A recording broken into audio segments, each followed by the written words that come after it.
ಶ್ರೀಗುರುಭ್ಯೋ ನಮಃ. ಹರಿ ಓಂ. ವಿಜ್ಞಾನರೋಚಿಪರಿಪೂರಿತಾಂತರ್ಬಾಹ್ಯಾಂಡಕೋಶಂ ಹರಿತೋಪಲಾಭಂ ತರ್ಕಾಭಯೇತಂ ವಿಧಿಶರ್ವಪೂರ್ವಗೀರ್ವಾಣವಿಜ್ಞಾನದಮಾನತೋಸ್ಮಿ. ಪ್ರಥಮೋ ಹನುಮಾನ್ನಾಮ ದ್ವಿತೀಯೋ ಭೀಮ ಏವ ಚ. ಪೂರ್ಣಪ್ರಜ್ಞಸ್ತೃತೀಯಸ್ತು ಭಗವತ್ಕಾರ್ಯಸಾಧಕಃ.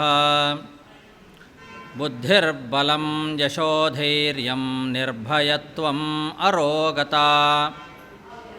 ಅಜಾಡ್ಯಂ ವಾಕ್ಪಟುತ್ವಂಚ ಹನುಮತ್ ಸ್ಮರಣಾದ್ ಭವೇತ್. ಪೃಥ್ವೀಮಂಡಲಮಧ್ಯಸ್ಥಾಃ ಪೂರ್ಣಬೋಧಮತಾನುಗಾಃ ವೈಷ್ಣವಾ ವಿಷ್ಣುಹೃದಯಾಃ ತಾನ್ನಮಸ್ಯೆ ಗುರುನ್ಮಮ. ಜನ್ಮಾದ್ಯಸ್ಯ ಯತೋನ್ವಯಾತ್ ಇತರತಶ್ಚಾರ್ಥೇಷ್ವಭಿಜ್ಞಸ್ವರಾಟ್. ತೇನೇ ಬ್ರಹ್ಮಹೃದಾಯ ಆದಿಕವಯೇ ಮುಹ್ಯಂತಿ ಯಂ ಸೂರಯಃ.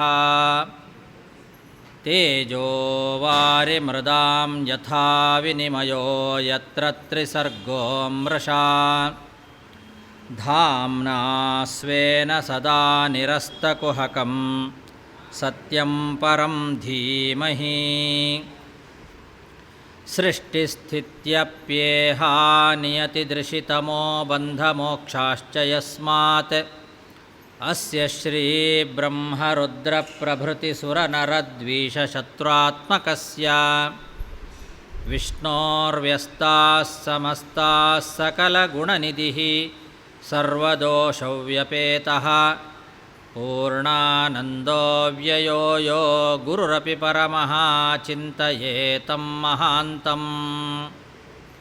ಯಂ ಪ್ರವ್ರಜಂತಮನುಪೇತಮಪೇತಕೃತ್ಯಂ ದ್ವೈಪಾಯನೋ ವಿರಹಕಾತರ ಆಜುಹಾವ. ಪುತ್ರೇತಿ ತನ್ಮಯತಯಾ ತರವೋಪಿ ನೇದುಃ ತಂ ಸರ್ವಭೂತಹೃದಯಂ ಮುನಿಮಾನತೋಸ್ಮಿ. ತಪಸ್ವಾಧ್ಯಾಯ ಶುಶ್ರೂಷಾ ಕೃಷ್ಣಪೂಜಾರತಂ ಮುನಿಂ. ವಿಶ್ವೇಶಂ ಇಷ್ಟದಂ ವಂದೇ ಪರಿವ್ರಾಟ್ ಚಕ್ರವರ್ತಿನಂ. ಶ್ರೀಗುರುಭ್ಯೋ ನಮಃ. ಹರಿ ಓಂ.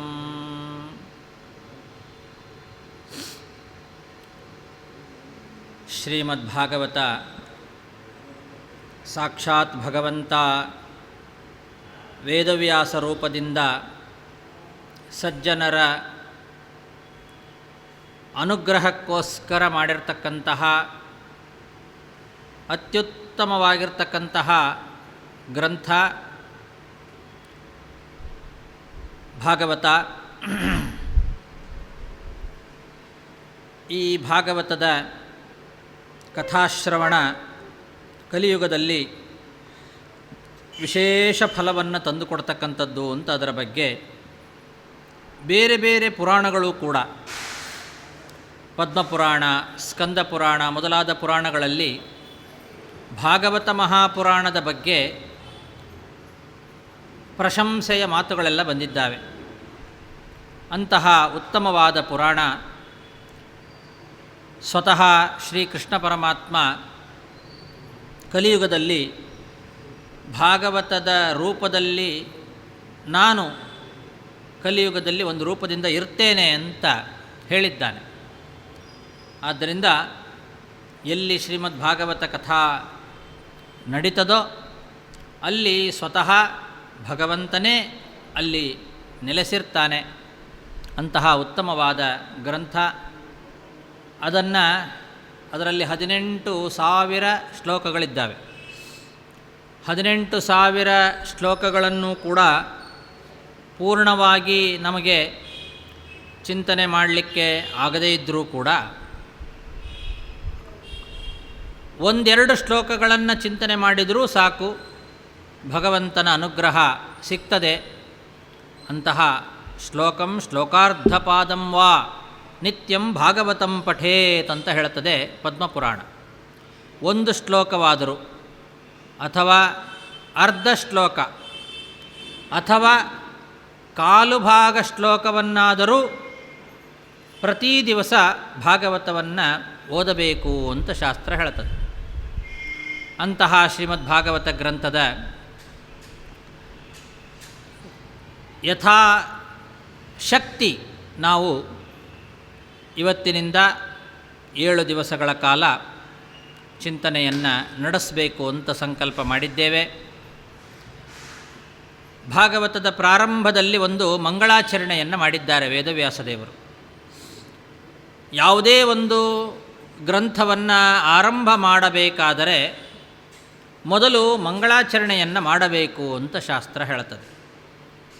ಅದರಲ್ಲೂ ಕಲಿಯುಗದೊಳಗೆ ಏನೇ ಒಂದು ಕೆಲಸವನ್ನು ಆರಂಭ ಮಾಡಬೇಕಾಗಿದ್ದರೂ ಕೂಡ ಭಗವಂತನ ಸ್ತೋತ್ರವನ್ನು ಮಂಗಳವನ್ನು ಮಾಡಿ ಆರಂಭ ಮಾಡಬೇಕು.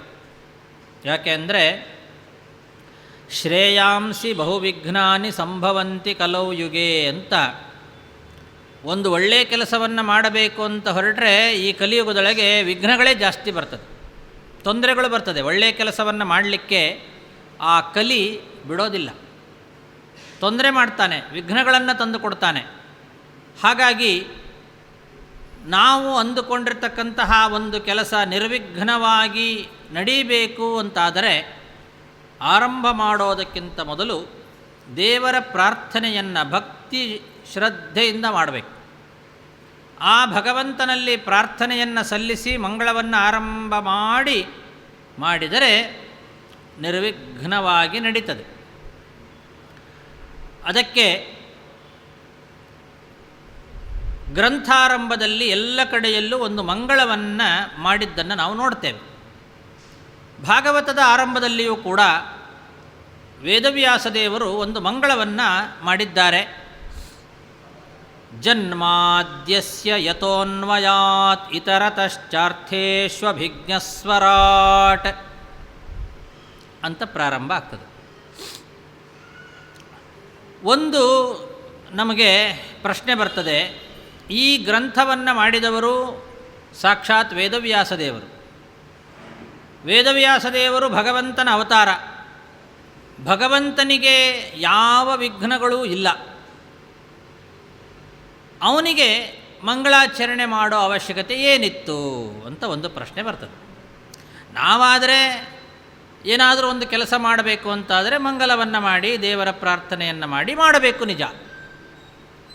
ಯಾವ ದೋಷಗಳೂ ಇಲ್ಲದ ನಿರನಿಷ್ಠೋ ನಿರವದ್ಯ ಅಂತ ಹೇಳ್ತದೆ ಭಗವಂತನನ್ನ ವೇದ. ಯಾವ ದೋಷಗಳಿಗೆ ಅವಕಾಶ ಇಲ್ಲದೆ ಇರತಕ್ಕಂತಹ ಭಗವಂತ ತಾನು ಈ ಗ್ರಂಥವನ್ನು ಆರಂಭ ಮಾಡೋದಕ್ಕಿಂತ ಮೊದಲು ಮಂಗಳಾಚರಣೆಯನ್ನು ಯಾಕೆ ಮಾಡಿದ? ಹಾಗಾದರೆ ವೇದವ್ಯಾಸರು ಮಂಗಳವನ್ನು ಮಾಡಿದ್ದನ್ನು ನೋಡಿದರೆ ಅವರು ದೇವರು ಹೌದೋ ಅಲ್ಲೋ? ಹಾಗಾದರೆ ಕೆಲವರು ಹೇಳ್ತಾರೆ ವೇದವ್ಯಾಸ ಕಶ್ಚನ ಋಷಿ ಅಂತ ಹೇಳ್ತಾರೆ. ವೇದವ್ಯಾಸರು ಎಲ್ಲ ಋಷಿಗಳಂತೆ ಅವರೊಬ್ಬರು ಋಷಿಗಳಷ್ಟೇ. ನಾವು ಬೇರೆ ಬೇರೆ ಋಷಿಗಳನ್ನು ನೋಡ್ತೇವೆ. ವಾಲ್ಮೀಕಿ, ವಿಶ್ವಾಮಿತ್ರ, ವಸಿಷ್ಠ ಮೊದಲಾದ ಋಷಿಗಳೆಲ್ಲ ಇದ್ದಾರಲ್ಲ, ಹಾಗೆ ವೇದವ್ಯಾಸದೇವರು ಕೂಡ ಒಬ್ಬ ಋಷಿಗಳು. ವಾಲ್ಮೀಕಿಗಳು ದೊಡ್ಡ ರಾಮಾಯಣವನ್ನು ಬರೀಲಿಲ್ವೇ?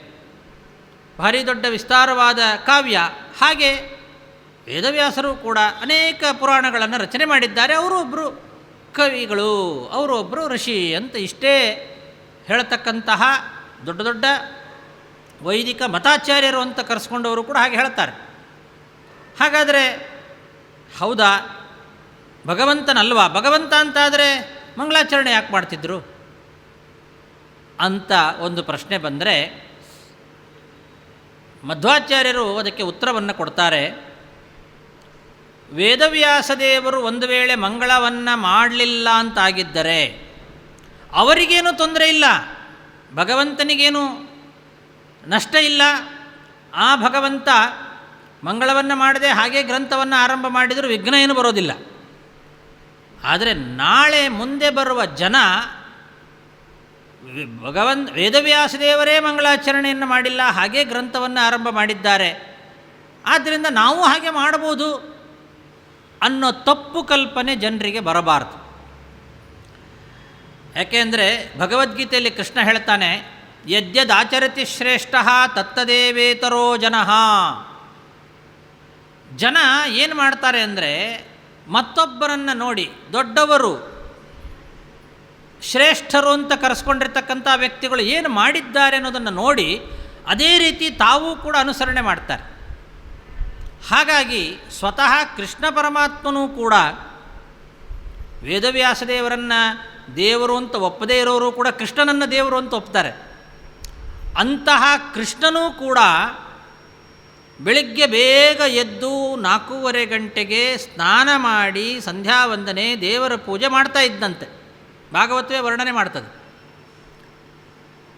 ದೇವದೇವೋತ್ತಮನಾದ ಭಗವಂತ ಕೃಷ್ಣ ದೇವರ ಪೂಜೆ ಮಾಡ್ತಾ ಇದ್ದ. ಯಾವ ದೇವರ ಪೂಜೆ ಮಾಡಬೇಕಾಗಿತ್ತು? ಅವನು ಯಾಕೆ ಮಾಡಬೇಕಾಗಿತ್ತು?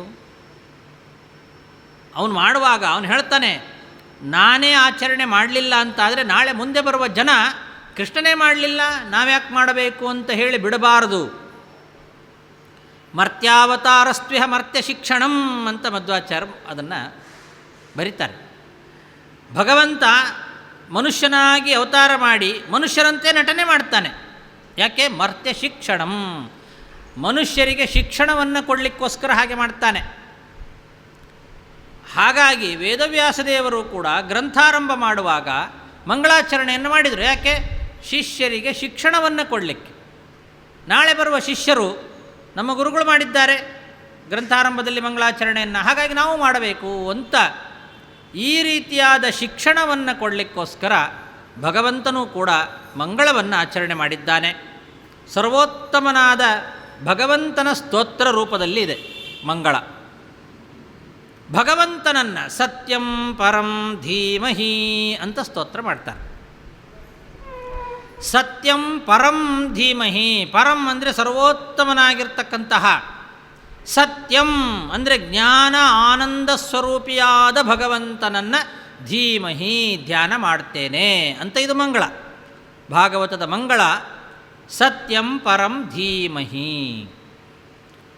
ಈ ಪರಂ ಸತ್ಯಂ ಏನಿದೆ ಅಲ್ಲ, ಸತ್ಯನಾಮಕನಾದ ಭಗವಂತ, ಸರ್ವೋತ್ತಮನಾದ ಭಗವಂತ, ಇವನು ಹೇಗಿದ್ದಾನೆ, ಇವನು ಯಾರು, ಅವನ ಬಗ್ಗೆ ಏನಾದರೂ ನಮಗೆ ಗೊತ್ತಿದ್ದರೆ ಆವಾಗ ಅವನನ್ನು ಧ್ಯಾನ ಮಾಡ್ಬೋದು.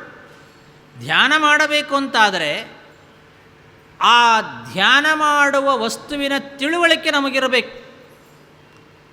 ವಸ್ತುವಿನ ತಿಳುವಳಿಕೆ ಇಲ್ಲದೆ ಸುಮ್ಮನೆ ನಾನು ಧ್ಯಾನ ಮಾಡ್ತೇನೆ ಅಂತ ಹೋಗಿ ಕೂತ್ರೆ ಧ್ಯಾನ ಮಾಡಲಿಕ್ಕೆ ಸಾಧ್ಯ ಇಲ್ಲ.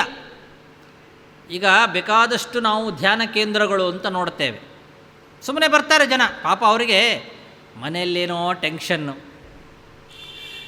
108 ಸಮಸ್ಯೆಗಳು, ಅದನ್ನೆಲ್ಲ ಪರಿಹಾರ ಮಾಡ್ಕೊಳ್ಬೇಕು, ರಿಲೀಫ್ ಮಾಡಬೇಕು ಅಂತ ಅವ್ರೇನು ಮಾಡ್ತಾರೆ, ಧ್ಯಾನ ಕೇಂದ್ರಗಳಿಗೆ ಹೋಗ್ತಾರೆ. ದೇವಸ್ಥಾನಗಳಿಗೋ ಮಠಗಳಿಗೋ ಅಲ್ಲೇ ಯಾವುದೋ ಒಂದು ಧ್ಯಾನ ಮಂದಿರ ಅಂತ ಇಟ್ಟಿರ್ತಾರೆ, ಅಥವಾ ಇದಕ್ಕೋಸ್ಕರ ಅಂತಲೇ ಧ್ಯಾನ ಕೇಂದ್ರಗಳು ಯೋಗ ಕೇಂದ್ರಗಳು ಅಂತೆಲ್ಲ ತೆರೆದಿರ್ತಾರೆ. ಅಲ್ಲಿಗೆಲ್ಲ ಹೋಗ್ತಾರೆ. ಹೋಗಿ ಧ್ಯಾನ ಮಾಡ್ತೇನೆ ಅಂತ ಕೂತ್ಕೊಳ್ತಾರೆ. ಕಣ್ಣು ಮುಚ್ಚಿದರೆ ಏನು ಕಾಣಿಸ್ತದೆ?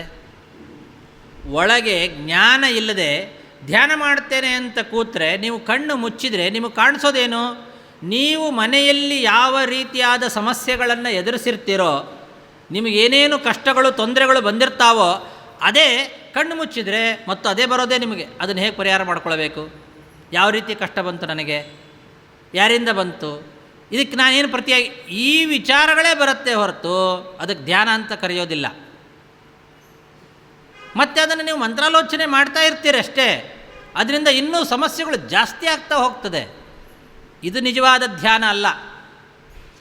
ಅಲ್ಲಿ ಧ್ಯಾನ ಕೇಂದ್ರದಲ್ಲಿ ಏನು ಮಾಡ್ತಾರೆ?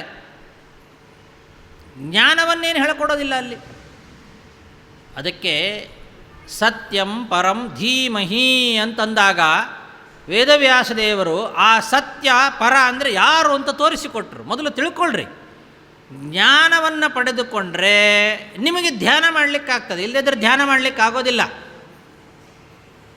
ಇಲ್ಲಿ ಧ್ಯಾನ ಅಂತ ಇದೆ ನೋಡಿ, ಧೀಮಹಿ ಅಂದರೆ ಧ್ಯಾನ ಮಾಡ್ತೇನೆ ಅಂತ ಅರ್ಥ. ಇದು ಗಾಯತ್ರಿ ಮಂತ್ರದಲ್ಲಿ ಬರುವ ಒಂದು ಪದ. ಇದು ತತ್ಸವಿತುರ್ವರೆಣ್ಯಂ ಭರ್ಗೋ ದೇವಸ್ಯ ಧೀಮಹಿ. ಅಲ್ಲಿ ಧೀಮಹಿ ಅಂತಿದೆ. ಪ್ರತಿಯೊಬ್ಬ ಬ್ರಾಹ್ಮಣ ಮಾಡಬೇಕಾಗಿರ್ತಕ್ಕಂತಹ ಗಾಯತ್ರಿ ಮಂತ್ರದ ಜಪ ಏನಿದೆ, ಅಲ್ಲಿ ಬರುವ ಧೀಮಹಿ ಅನ್ನೋ ಪದ, ಅದನ್ನೇ ವೇದವ್ಯಾಸದೇವರು ಭಾಗವತದ ಮಂಗಳಾಚರಣೆಯ ಶ್ಲೋಕದಲ್ಲಿ ಹಾಕಿದ್ದಾರೆ. ಆ ಧೀಮಹಿ ಈ ಧೀಮಹಿ ಎರಡು ಒಂದೇ. ಗಾಯತ್ರಿ ಮಂತ್ರದ ಧೀಮಹಿನೇ ಭಾಗವತದಲ್ಲಿ ಬರುವ ಮಂಗಳಾಚರಣೆಯಲ್ಲಿ ಬರುವ ಧೀಮಹಿ. ಅಲ್ಲಿ ಬರುವ ಧ್ಯೇಯವಾದ ವಸ್ತುವೇ ಗಾಯತ್ರಿ ಮಂತ್ರದಲ್ಲಿ ಯಾವ ದೇವರನ್ನು ನಾವು ಧ್ಯಾನ ಮಾಡ್ತೇವೋ ಅದೇ ಭಗವಂತನೇ ಭಾಗವತದಲ್ಲಿಯೂ ಕೂಡ ಪ್ರತಿಪಾದ್ಯನಾಗಿರ್ತಕ್ಕಂತಹ ವಸ್ತು. ಅದನ್ನು ತಿಳಿಸ್ಲಿಕ್ಕೋಸ್ಕರನೇ ಬೇಕಂತ ಧೀಮಹಿ ಅನ್ನೋ ಪದನೇ ಹಾಕಿದರು. ಬೇರೆ ಪದ ಹಾಕ್ಬೋದಾಗಿತ್ತು. ಧ್ಯಾನ ಮಾಡ್ತೇನೆ ಅಂತ ಹೇಳಲಿಕ್ಕೆ ಸಂಸ್ಕೃತದಲ್ಲಿ ಬೇಕಾದಷ್ಟು ಪದಗಳಿದ್ದಾವೆ. ಬೇರೆ ಬೇರೆ ಪದಗಳನ್ನು ಹಾಕಬಹುದಾಗಿತ್ತು ವೇದವ್ಯಾಸದೇವರು. ಆದರೆ ಬೇಕಂತಲೇ ಗಾಯತ್ರಿ ಮಂತ್ರದಲ್ಲಿ ಬಂದ ಧೀಮಹಿ ಅನ್ನೋ ಪದವನ್ನೇ ಹಾಕಿದ್ದಾರೆ. ಅದಕ್ಕೆ ಮಧ್ವಾಚಾರ್ಯ ಬರೀತಾರೆ, ಗಾಯತ್ರಿ ಭಾಷ್ಯರೂಪೋಸೌ ಅಂತ ಬರೀತಾರೆ. ಈ ಭಾಗವತ ಗಾಯತ್ರಿ ಮಂತ್ರದ ಭಾಷ್ಯ ರೂಪದಲ್ಲಿ ಇದೆ. ಗಾಯತ್ರಿ ಮಂತ್ರಕ್ಕೆ ಏನು ಅರ್ಥ ಅಂತ ನೀವು ತಿಳ್ಕೊಳ್ಬೇಕಾ? ಭಾಗವತವನ್ನು ನೋಡಿ. ಗಾಯತ್ರಿ ಮಂತ್ರದ ಭಾಷ್ಯವೇ ಭಾಗವತ. ಅದನ್ನು ತಿಳಿಸ್ಲಿಕ್ಕೆ ವೇದವ್ಯಾಸರು ಧೀಮಹಿ ಅಂತ ಹಾಕಿದ್ದು. ಈ ಭಗವಂತ ಧ್ಯಾನ ಮಾಡಬೇಕಾದ ವಸ್ತು ಏನು ಭಗವಂತ ಇದ್ದಾನಲ್ಲ, ಅವನು ಹೇಗಿದ್ದಾನೆ ಅವನನ್ನು ತಿಳ್ಕೊಳ್ಬೇಕಲ್ಲ ನಾವು. ಗಾಯತ್ರಿ ಮಂತ್ರ ಅವನನ್ನೇ ತಿಳಿಸ್ತದೆ ಅಂತ ಹೇಳಿದ್ರಿ. ಹಾಗಾದರೆ ಗಾಯತ್ರಿ ಮಂತ್ರದ ಅರ್ಥ ಏನು? ಭಗವಂತ ಹೇಗಿದ್ದಾನೆ, ಹೇಗೆ ನಾವು ಧ್ಯಾನ ಮಾಡಬೇಕು ಅಂತ ಪ್ರಶ್ನೆ ಬಂದರೆ, ಗಾಯತ್ರಿ ಮಂತ್ರದ ಅರ್ಥ ಏನು? ಗಾಯತ್ರಿ ಮಂತ್ರ 3 ಪಾದಗಳಿದ್ದಾವೆ. ಅದು ತ್ರಿಪದ ಅಂತ ಕರೀತಾರೆ ಅದನ್ನು. ಗಾಯತ್ರಿ ಮಂತ್ರಕ್ಕೆ ತ್ರಿಪದ, ಷಟ್ ಕುಕ್ಷಿಹಿ ಅಂತ 3 ಪಾದ. ತತ್ಸವಿತುರ್ವರೆಣ್ಯಂ ಭರ್ಗೋ ದೇವಸ್ಯ ಧೀಮಹಿ ಧಿಯೋ ಯೋ ನಃ ಪ್ರಚೋದಯಾತ್ ಅಂತ ಈ 3 ಪಾದಗಳು ಗಾಯತ್ರಿ. ಈ ಗಾಯತ್ರಿ 3 ಪಾದ ಬಂದದ್ದು ಹೇಗೆ ಗೊತ್ತಾ? ಓಂಕಾರದಿಂದ ಬಂದದ್ದು. ಮೊದಲು ಭಗವಂತ ಉಚ್ಚಾರ ಮಾಡಿದ್ದು ತನ್ನ ಬಾಯಿಂದ ಓಂ ಅಂತ. ಆ ಓಂಕಾರದಲ್ಲಿ 3 ಅಕ್ಷರಗಳಿದ್ದಾವೆ. ಅ ಉ ಮ, ಅಕಾರ ಉಕಾರ ಮಕಾರ. ಈ 3 ಅಕ್ಷರಗಳೇ ವಿಸ್ತಾರವಾಯಿತು. ಭೂಹು ಭುವಃ ಸ್ವಹ ಅಂತಾಯಿತು. ಬಹಳ ಜನರಿಗೆ ಗೊತ್ತಿಲ್ಲ, ಗಾಯತ್ರಿ ಮಂತ್ರದಲ್ಲಿ ಭೂಹು ಭುವಃ ಸ್ವಹ ಸೇರಿಕೊಂಡಿಲ್ಲ. ಗಾಯತ್ರಿ ಅಂದರೆ 3 ಪಾದ. ತತ್ಸವಿತೃವರೆಣ್ಯಂ ಅಲ್ಲಿಂದನೇ ಗಾಯತ್ರಿ ಪ್ರಾರಂಭ ಆಗೋದು. ಓಂ ಭೂರ್ಭುವ ಸ್ವಹ ಅಂತಿದೆಯಲ್ಲ, ಇದನ್ನು ಓಂ ಅನ್ನೋದು ಪ್ರಣವ. ಆ ಓಂಕಾರದ ವಿಸ್ತಾರ, ಅದರ ಅರ್ಥ ಅಕಾರ ಉಕಾರ ಮಕಾರದ ಅರ್ಥವೇ ಭೂಹು ಭುವಃ ಸ್ವಹ. ಇದು ಅಕಾರ ಉಕಾರ ಮಕಾರಗಳ ಅರ್ಥವನ್ನು ಭೂಹು ಭುವಃ ಸ್ವಹ ಅನ್ನೋ ಪದದಿಂದ ಹೇಳ್ತದೆ. ಇದನ್ನು ವ್ಯಾಹೃತಿ ಅಂತ ಕರೀತಾರೆ. ಅದು ಗಾಯತ್ರಿ ಅಲ್ಲ, ಅದು ವ್ಯಾಹೃತಿ. ಅದು ಭೂಹು ಭುವಃ ಸ್ವಹ ಅಂತ ಇರತಕ್ಕಂತಹ 3 ವ್ಯಾಹೃತಿಗಳ ವಿಸ್ತಾರ, ಅದರ ಅರ್ಥ 3 ಪಾದದ ಗಾಯತ್ರಿ. ಭೂಹು ಅಂದರೆ ತತ್ಸವಿತೃವರೆಣ್ಯಂ ಅಂತ ಅರ್ಥ. ಭುವಃ ಅಂದರೆ ಭರ್ಗೋ ದೇವಸ್ಯ ಧೀಮಹಿ ಅಂತ ಅರ್ಥ. ಸ್ವಹ ಅಂದರೆ ಧಿಯೋ ಯೋ ನಃ ಪ್ರಚೋದಯಾತ್ ಅಂತ ಅರ್ಥ. ಹೀಗೆ 3 ವ್ಯಾಹೃತಿಗಳ ವಿಸ್ತಾರ 3 ಪಾದದ ಗಾಯತ್ರಿ. ಈ 3 ಪಾದದ ಗಾಯತ್ರಿಯನ್ನು ಇನ್ನೂ ವಿಸ್ತಾರ ಮಾಡಿದರು. 3 ವರ್ಗದ ಪುರುಷ ಸೂಕ್ತ ಆಯಿತು. ಪುರುಷ ಸೂಕ್ತದಲ್ಲಿ 3 ವರ್ಗಗಳಿದ್ದಾವೆ.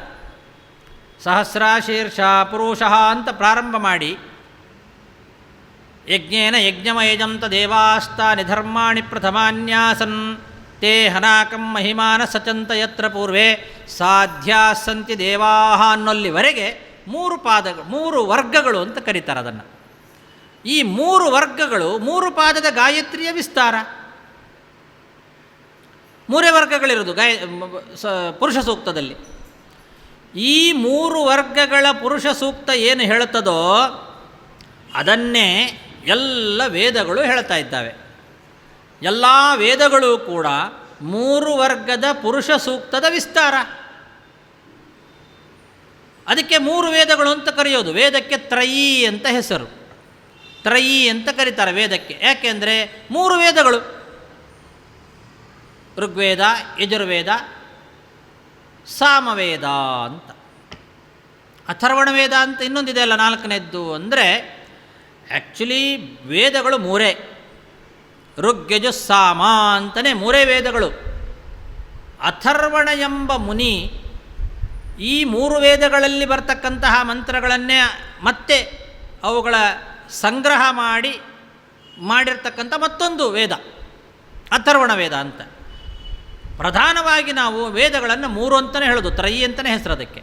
ಯಾಕೆಂದರೆ ಮೂರು ಪಾದದ ಗಾಯತ್ರಿಯ ವಿಸ್ತಾರವೇ ಮೂರು ವೇದಗಳು. ಮೂರು ವೇದ ಅಂದರೆ ಎಲ್ಲ ವೇದಗಳು ಅದರಲ್ಲಿ ಬಂತು, ಸಕಲ ವೇದಗಳು ಕೂಡ. ಹಾಗಾದರೆ ಓಂಕಾರ ಏನು ಹೇಳ್ತದೋ ಅದನ್ನೇ ವ್ಯಾಹೃತಿ ಹೇಳುತ್ತದೆ, ವ್ಯಾಹೃತಿ ಏನು ಹೇಳುತ್ತದೋ ಅದನ್ನೇ ಗಾಯತ್ರಿ ಮಂತ್ರ ಹೇಳುತ್ತದೆ, ಗಾಯತ್ರಿ ಮಂತ್ರ ಏನು ಹೇಳ್ತದೋ ಅದನ್ನೇ ಪುರುಷ ಸೂಕ್ತ ಹೇಳ್ತದೆ, ಪುರುಷ ಸೂಕ್ತ ಏನು ಹೇಳ್ತದೋ ಅದನ್ನೇ ಎಲ್ಲ ವೇದಗಳು ಕೂಡ ಹೇಳ್ತವೆ. ಹಾಗಾದರೆ ಆ ಎಲ್ಲ ವೇದಗಳ ಅರ್ಥವೇ ಭಾಗವತ. ಗಾಯತ್ರಿ ಭಾಷ್ಯರೂಪೋಸೌ ಅಂತಂದರೆ ಗಾಯತ್ರಿ ಮಂತ್ರದ ಭಾಷ್ಯರೂಪದಲ್ಲಿ ಭಾಗವತ ಇದೆ ಅಂದರೆ ಎಲ್ಲ ವೇದಗಳ ಭಾಷ್ಯರೂಪದಲ್ಲಿ ಇದೆ ಅಂತ ಅರ್ಥ. ವೇದಾರ್ಥ ಪರಿಬೃಂಹಿತ ಅಂತ ಮಧ್ವಾಚಾರ್ಯರ ವಾಕ್ಯ. ಗಾಯತ್ರಿ ಭಾಷ್ಯರೂಪೋಸೌ ವೇದಾರ್ಥ ಪರಿಬೃಂಹಿತ. ಎಲ್ಲ ವೇದಗಳ ಅರ್ಥ ತುಂಬಿಕೊಂಡಿದೆ ಈ ಭಾಗವತದಲ್ಲಿ, ಎಲ್ಲ ವೇದಗಳ ಅರ್ಥ ತುಂಬಿಕೊಂಡಿದೆ. ಹಾಗಾದರೆ ನೀವು ವೇದಗಳನ್ನು ಅರ್ಥ ಮಾಡಿಕೊಳ್ಬೇಕು ಅಂತಂದರೆ ಭಾಗವತವನ್ನು ಅರ್ಥ ಮಾಡಿಕೊಂಡ್ರೆ ವೇದಗಳನ್ನು ಅರ್ಥ ಮಾಡಿಕೊಂಡಂತೆ. ಇದನ್ನು ತಿಳಿಸ್ಲಿಕ್ಕೋಸ್ಕರನೇ ವೇದವ್ಯಾಸದೇವರು ಏನು ಮಾಡ್ತಾರೆ ನೋಡಿ, ವೇದಗಳ ಅರ್ಥ ಏನು ಅಂತ ತೀರ್ಮಾನ ಮಾಡಲಿಕ್ಕೆ ಬ್ರಹ್ಮಸೂತ್ರಗಳನ್ನು ರಚನೆ ಮಾಡಿದ್ದಾರೆ ವೇದವ್ಯಾಸದೇವರು. ಬ್ರಹ್ಮಸೂತ್ರಗಳು 564 ಸೂತ್ರಗಳಿದ್ದಾವೆ. ಪ್ರಾರಂಭದಲ್ಲಿ ಓಂ ಅಥಾತೋ ಬ್ರಹ್ಮ ಜಿಜ್ಞಾಸ ಓಂ ಅಂತ ಮೊದಲನೇ ಸೂತ್ರ. ಈ ಸೂತ್ರ ಏನು ಹೇಳ್ತದೆ ಅಂದರೆ ಬ್ರಹ್ಮನನ್ನು ಜಿಜ್ಞಾಸ ಮಾಡಬೇಕು. ಬ್ರಹ್ಮ ಅಂದರೆ ಸಕಲ ಗುಣ ಪರಿಪೂರ್ಣನಾದ ಭಗವಂತ ಶ್ರೀಮನ್ನಾರಾಯಣ. ಆ ನಾರಾಯಣನನ್ನು ನಾವು ಜಿಜ್ಞಾಸ ಮಾಡಬೇಕು. ಜಿಜ್ಞಾಸ ಅಂತಂದರೆ ಅವನ ಜ್ಞಾನ, ಶ್ರವಣ, ಮನನ, ನಿಧಿಧ್ಯಾಸನ ಪೂರ್ವಕವಾಗಿ ಭಗವಂತನ ಆರಾಧನೆ. ಇದು ಎಲ್ಲ ಶಾಸ್ತ್ರಗಳು ಕೂಡ ವಿಧಾನ ಮಾಡ್ತದೆ. ಭಗವಂತನನ್ನು, ಸಕಲ ಗುಣ ಪರಿಪೂರ್ಣನಾದ ನಾರಾಯಣನನ್ನು ಜಿಜ್ಞಾಸ ಮಾಡಬೇಕು ಅಂತ. ಮತ್ತು ಅಲ್ಲಿ ಅದೇ ಪ್ರಶ್ನೆ ಬಂತು, ಜಿಜ್ಞಾಸದಲ್ಲಿ ಧ್ಯಾನ ಸೇರಿಕೊಂಡಿದೆ. ಧ್ಯಾನ ಮಾಡಬೇಕು ಅಂತಾದ್ರಾಗ ಆ ಬ್ರಹ್ಮ ಯಾರು, ಕಿಂ ತದ್ ಬ್ರಹ್ಮ ಅಂತ ಒಂದು ಪ್ರಶ್ನೆ. ಆ ಬ್ರಹ್ಮ ಯಾರು ಅಂತ ಗೊತ್ತಾದರೆ ತಾನೇ ಧ್ಯಾನ ಮಾಡಲಿಕ್ಕೆ ಸಾಧ್ಯ. ಅದಕ್ಕೆ ಏನು ಮಾಡಿದರು ಅಂದರೆ ವೇದವ್ಯಾಸದೇವರು ಎರಡನೇ ಸೂತ್ರವನ್ನು ಮಾಡಿದರು. ಓಂ ಜನ್ಮಾದ್ಯಸ್ಯ ಯತಃ ಓಂ ಅಂತ ಎರಡನೇ ಸೂತ್ರ. ಬ್ರಹ್ಮಸೂತ್ರ ಮೊದಲು ಬ್ರಹ್ಮನನ್ನು ಜಿಜ್ಞಾಸ ಮಾಡಬೇಕು ಅಂತೇನು ಹೇಳ್ತೋ ಆ ಬ್ರಹ್ಮ ಯಾರು ಅನ್ನೋ ಪ್ರಶ್ನೆಗೆ ಉತ್ತರವಾಗಿ ಎರಡನೇ ಸೂತ್ರ ಹೊರಟಿತು ಜನ್ಮಾದ್ಯಸ್ಯ ಯತಃ. ಇದು ಭಗವಂತನ ಲಕ್ಷಣವನ್ನು ತಿಳಿಸ್ಲಿಕ್ಕೆ ಹೊರಟದ್ದು. ಭಗವಂತ ಯಾರು ಅಂತ ಗೊತ್ತಾಗಬೇಕಾ? ಜನ್ಮಾದ್ಯಸ್ಯ ಯತಃ. ಯತಃ ಯಾವ ಆ ಬ್ರಹ್ಮನಿಂದ, ಅಸ್ಯ ಜನ್ಮಾದಿ ಅವನೇ ಬ್ರಹ್ಮ ಅಂತ ಹೇಳುತ್ತೆ. ಆ ಜನ್ಮಾದ್ಯಸ್ಯ ಯತಃ ಅನ್ನೋ ಸೂತ್ರದಲ್ಲಿ ಭಗವಂತನ ಲಕ್ಷಣವನ್ನು ಹೇಳಿ ಭಗವಂತನನ್ನು ನಮಗೆ ತಿಳಿಸಿಕೊಟ್ಟಿದ್ದಾರೆ. ಆ ವೇದಗಳೇ ಅದನ್ನೇ ಹೇಳೋದು, ಭಗವಂತನನ್ನೇ ವೇದಗಳೆಲ್ಲ ಹೇಳೋದು. ಇದನ್ನು ತಿಳಿಸ್ಲಿಕ್ಕೋಸ್ಕರನೇ ಭಾಗವತ ಆರಂಭ ಮಾಡೋದೇ ಜನ್ಮಾದ್ಯಸ್ಯ ಯತಃ ಅಂತ. ಭಾಗವತದ ಪ್ರಾರಂಭದ ಮಂಗಳಾಚರಣೆ ಶ್ಲೋಕನೇ ಜನ್ಮಾದ್ಯಸ್ಯ ಯತೋನ್ವಯಾತ್ ಅಂತ ಪ್ರಾರಂಭ ಮಾಡ್ತಾರೆ. ವೇದವ್ಯಾಸದೇವರು ಧೀಮಹಿ ಅಂತ ಗಾಯತ್ರಿ ಮಂತ್ರದ ಪದವನ್ನು ಕೊನೆಯಲ್ಲಿ ಹಾಕಿ ಪ್ರಾರಂಭದಲ್ಲಿ ಅವನ ಲಕ್ಷಣ ಏನು ಅಂತ ಹೇಳುವಾಗ ಜನ್ಮಾದ್ಯಸ್ಯ ಯತಃ ಅಂತ ಬ್ರಹ್ಮಸೂತ್ರವನ್ನೇ ಹಾಕಿದ್ದಾರೆ. ಅಲ್ಲಿ ಏನು ಬ್ರಹ್ಮಸೂತ್ರ ಇದೆ ಅದನ್ನೇ ಭಾಗವತದಲ್ಲಿ ಪ್ರಾರಂಭದಲ್ಲಿ ಹಾಕಿದ್ದಾರೆ. ಅಂದರೆ ಬ್ರಹ್ಮಸೂತ್ರದಲ್ಲಿ ಹೇಳುವ ಅರ್ಥ ಬೇರೆ ಅಲ್ಲ, ಭಾಗವತದಲ್ಲಿ ಹೇಳುವ ಅರ್ಥ ಬೇರೆ ಅಲ್ಲ. ಸಕಲ ವೇದಗಳ ಅರ್ಥವೇ, ಬ್ರಹ್ಮಸೂತ್ರದ ಅರ್ಥವೇ ಭಾಗವತ ಅನ್ನೋದನ್ನು ಜನ್ಮಾದ್ಯಸ್ಯ ಯತಃ ಅನ್ನೋದರಿಂದ ತಿಳಿಸಿದ್ದಾರೆ. ಏನು ಹೇಳ್ತದೆ ಜನ್ಮಾದ್ಯಸ್ಯ ಯತಃ ಅಂದ್ರೇನು ಅಂದರೆ ಈ ಜಗತ್ತಿನ ಜನ್ಮ ಅಂದರೆ ಹುಟ್ಟು. ಇದನ್ನು ಯಾರು ಸೃಷ್ಟಿ ಮಾಡಿದರು. ಈ ಜಗತ್ತು ಹೇಗೆ ಬಂತು, ಎಲ್ಲಿಂದ ಬಂತು? ವೇದ ಹೇಳ್ತದೆ, ನಾ ಸದಾಸೀನ್ನೋ ಸದಾಸೀತ್ ತದಾನೀಂ ಅಂತ. ಉಪನಿಷತ್ತು ಪ್ರಳಯ ಕಾಲದಲ್ಲಿ ಏನೂ ಇರಲಿಲ್ಲ, ಕೇವಲ ಎಲ್ಲಿ ನೋಡಿದರೂ ನೀರು, ನೀರಿನ ಮೇಲೆ ಒಂದೇ ಒಂದು ಆಲದ ಎಲೆ, ಆ ಆಲದ ಎಲೆಯ ಮೇಲೆ ಪುಟ್ಟ ಬಾಲಕನಾಗಿ ಕೃಷ್ಣ ಪರಮಾತ್ಮ ಮಲ್ಕೊಂಡಿದ್ದಾನೆ. ಇಷ್ಟೇ, ಪ್ರಳಯ ಕಾಲದಲ್ಲಿ ಬೇರೆ ಇನ್ಯಾರೂ ಇರಲಿಲ್ಲ. ಯಾರೂ ಇಲ್ಲದೇ ಇರುವಾಗಲೂ ಇವನಿದ್ದ. ಅವನಿಂದ ಮುಂದೆ ಏನಾಯಿತು ಅಂದರೆ, ಈ ಜಗತ್ತನ್ನು ಸೃಷ್ಟಿ ಮಾಡಬೇಕು ಅಂತ ಅವನಿಗೆ ಮನಸ್ಸಾಯಿತು. ಮನಸ್ಸು ಮಾಡಿದ, ಈ ಜಗತ್ತನ್ನು ಸೃಷ್ಟಿ ಮಾಡಿದ. ಒಬ್ಬೊಬ್ಬರನ್ನೇ ಸೃಷ್ಟಿ ಮಾಡ್ತಾ ಬಂದ. ಹಾಗಾಗಿ ಈ ಇಡೀ ಜಗತ್ತು ಬಂದದ್ದು ಇವನಿಂದ. ಅಸ್ಯ, ಈ ಕಣ್ಣಿಗೆ ಕಾಣುವ ಯಾವ ಜಗತ್ತಿದೆ, ಇದರ ಜನ್ಮಾದಿ, ಜನ್ಮ ಮೊದಲಾದವುಗಳು ಅವನಿಂದಲೇ ಆಗದ್ದು. ಯಾರಿಂದ ಈ ಜಗತ್ತಿನ ಸೃಷ್ಟಿ ಮೊದಲಾದವುಗಳಾಗಿದೆಯೋ ಅವನೇ ಬ್ರಹ್ಮ ಅಂತ ತಿಳ್ಕೊಳ್ಳಿ. ಯಾರು ಬ್ರಹ್ಮ ಅಂತ ಕೇಳಿದ್ರಲ್ಲ, ಅದಕ್ಕುತ್ತರ ಅಲ್ಲಿ ಜನ್ಮಾದಿ ಅಂತ ಇದೆ. ಜನ್ಮ ಅಂತ ಅಷ್ಟೇ ಹೇಳಿಲ್ಲ, ಜನ್ಮಾದಿ, ಜನ್ಮ ಮತ್ತು ಆದಿ ಮೊದಲಾದವುಗಳು ಅಂತ. ಏನು ಮೊದಲಾದವುಗಳು ಅಂದ್ರೇನು? ಅದನ್ನು ಮಧ್ವಾಚಾರ್ಯ ಹೇಳಿದರು. ಸೃಷ್ಟಿ ಸ್ಥಿತ್ಯಪ್ಯೇಹಾನಿಯತಿ ದೃಶಿತಮೋ ಬಂಧ ಮೋಕ್ಷಾಶ್ಚ ಯಸ್ಮಾತ್ ಅಂತ ಪ್ರಾರಂಭದಲ್ಲಿ ಮಧ್ವಾಚಾರ್ಯರ ಮಂಗಳಾಚರಣೆ ಇದೆ.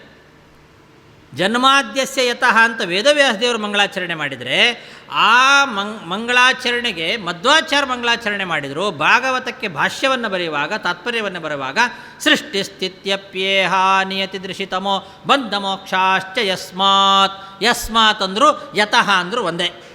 ಅಲ್ಲಿ ಜನ್ಮಾದ್ಯಸ್ಯ ಯತಃ ಅನ್ನೋದನ್ನು ಮಧ್ವಾಚಾರ್ಯ ಯಸ್ಮಾತ್ ಅಂದರು. ಅಲ್ಲಿ ಜನ್ಮಾದಿ ಅನ್ನೋಲ್ಲಿ ಆದಿಪದ ಇತ್ತಲ್ಲ, ಅದನ್ನೇ ಇನ್ನೂ ಬಿಡಿಸಿದರು. ಸೃಷ್ಟಿ, ಸ್ಥಿತಿ, ಲಯ, ನಿಯಮನ, ಜ್ಞಾನ, ಅಜ್ಞಾನ, ಬಂಧ, ಮೋಕ್ಷ, ಇದು 8 ಜನ್ಮಾದಿ ಅಷ್ಟಕರ್ತೃತ್ವ. ಭಗವಂತ ಈ ಜಗತ್ತಿನ ಜನ್ಮಾದಿ ಅಷ್ಟಕರ್ತ. ಇದೇ ಬ್ರಹ್ಮಸೂತ್ರದ ಅರ್ಥ. ಜನ್ಮಾದ್ಯಸ್ಯ ಯತಃ ಅನ್ನೋದರ ಅರ್ಥ ಜನ್ಮಾದಿ ಅಷ್ಟಕರ್ತೃತ್ವ. ಭಗವಂತ ಈ ಜಗತ್ತಿನ ಜನ್ಮಾದಿ 8ಕ್ಕೂ ಕಾರಣ. ಯಾವುದದು 8? ಒಂದು ಸೃಷ್ಟಿ, ಮೊದಲು ಇದನ್ನು ಸೃಷ್ಟಿ ಮಾಡ್ತಾನೆ. ಸೃಷ್ಟಿ ಮಾಡಿದವನು ಅವನೇ.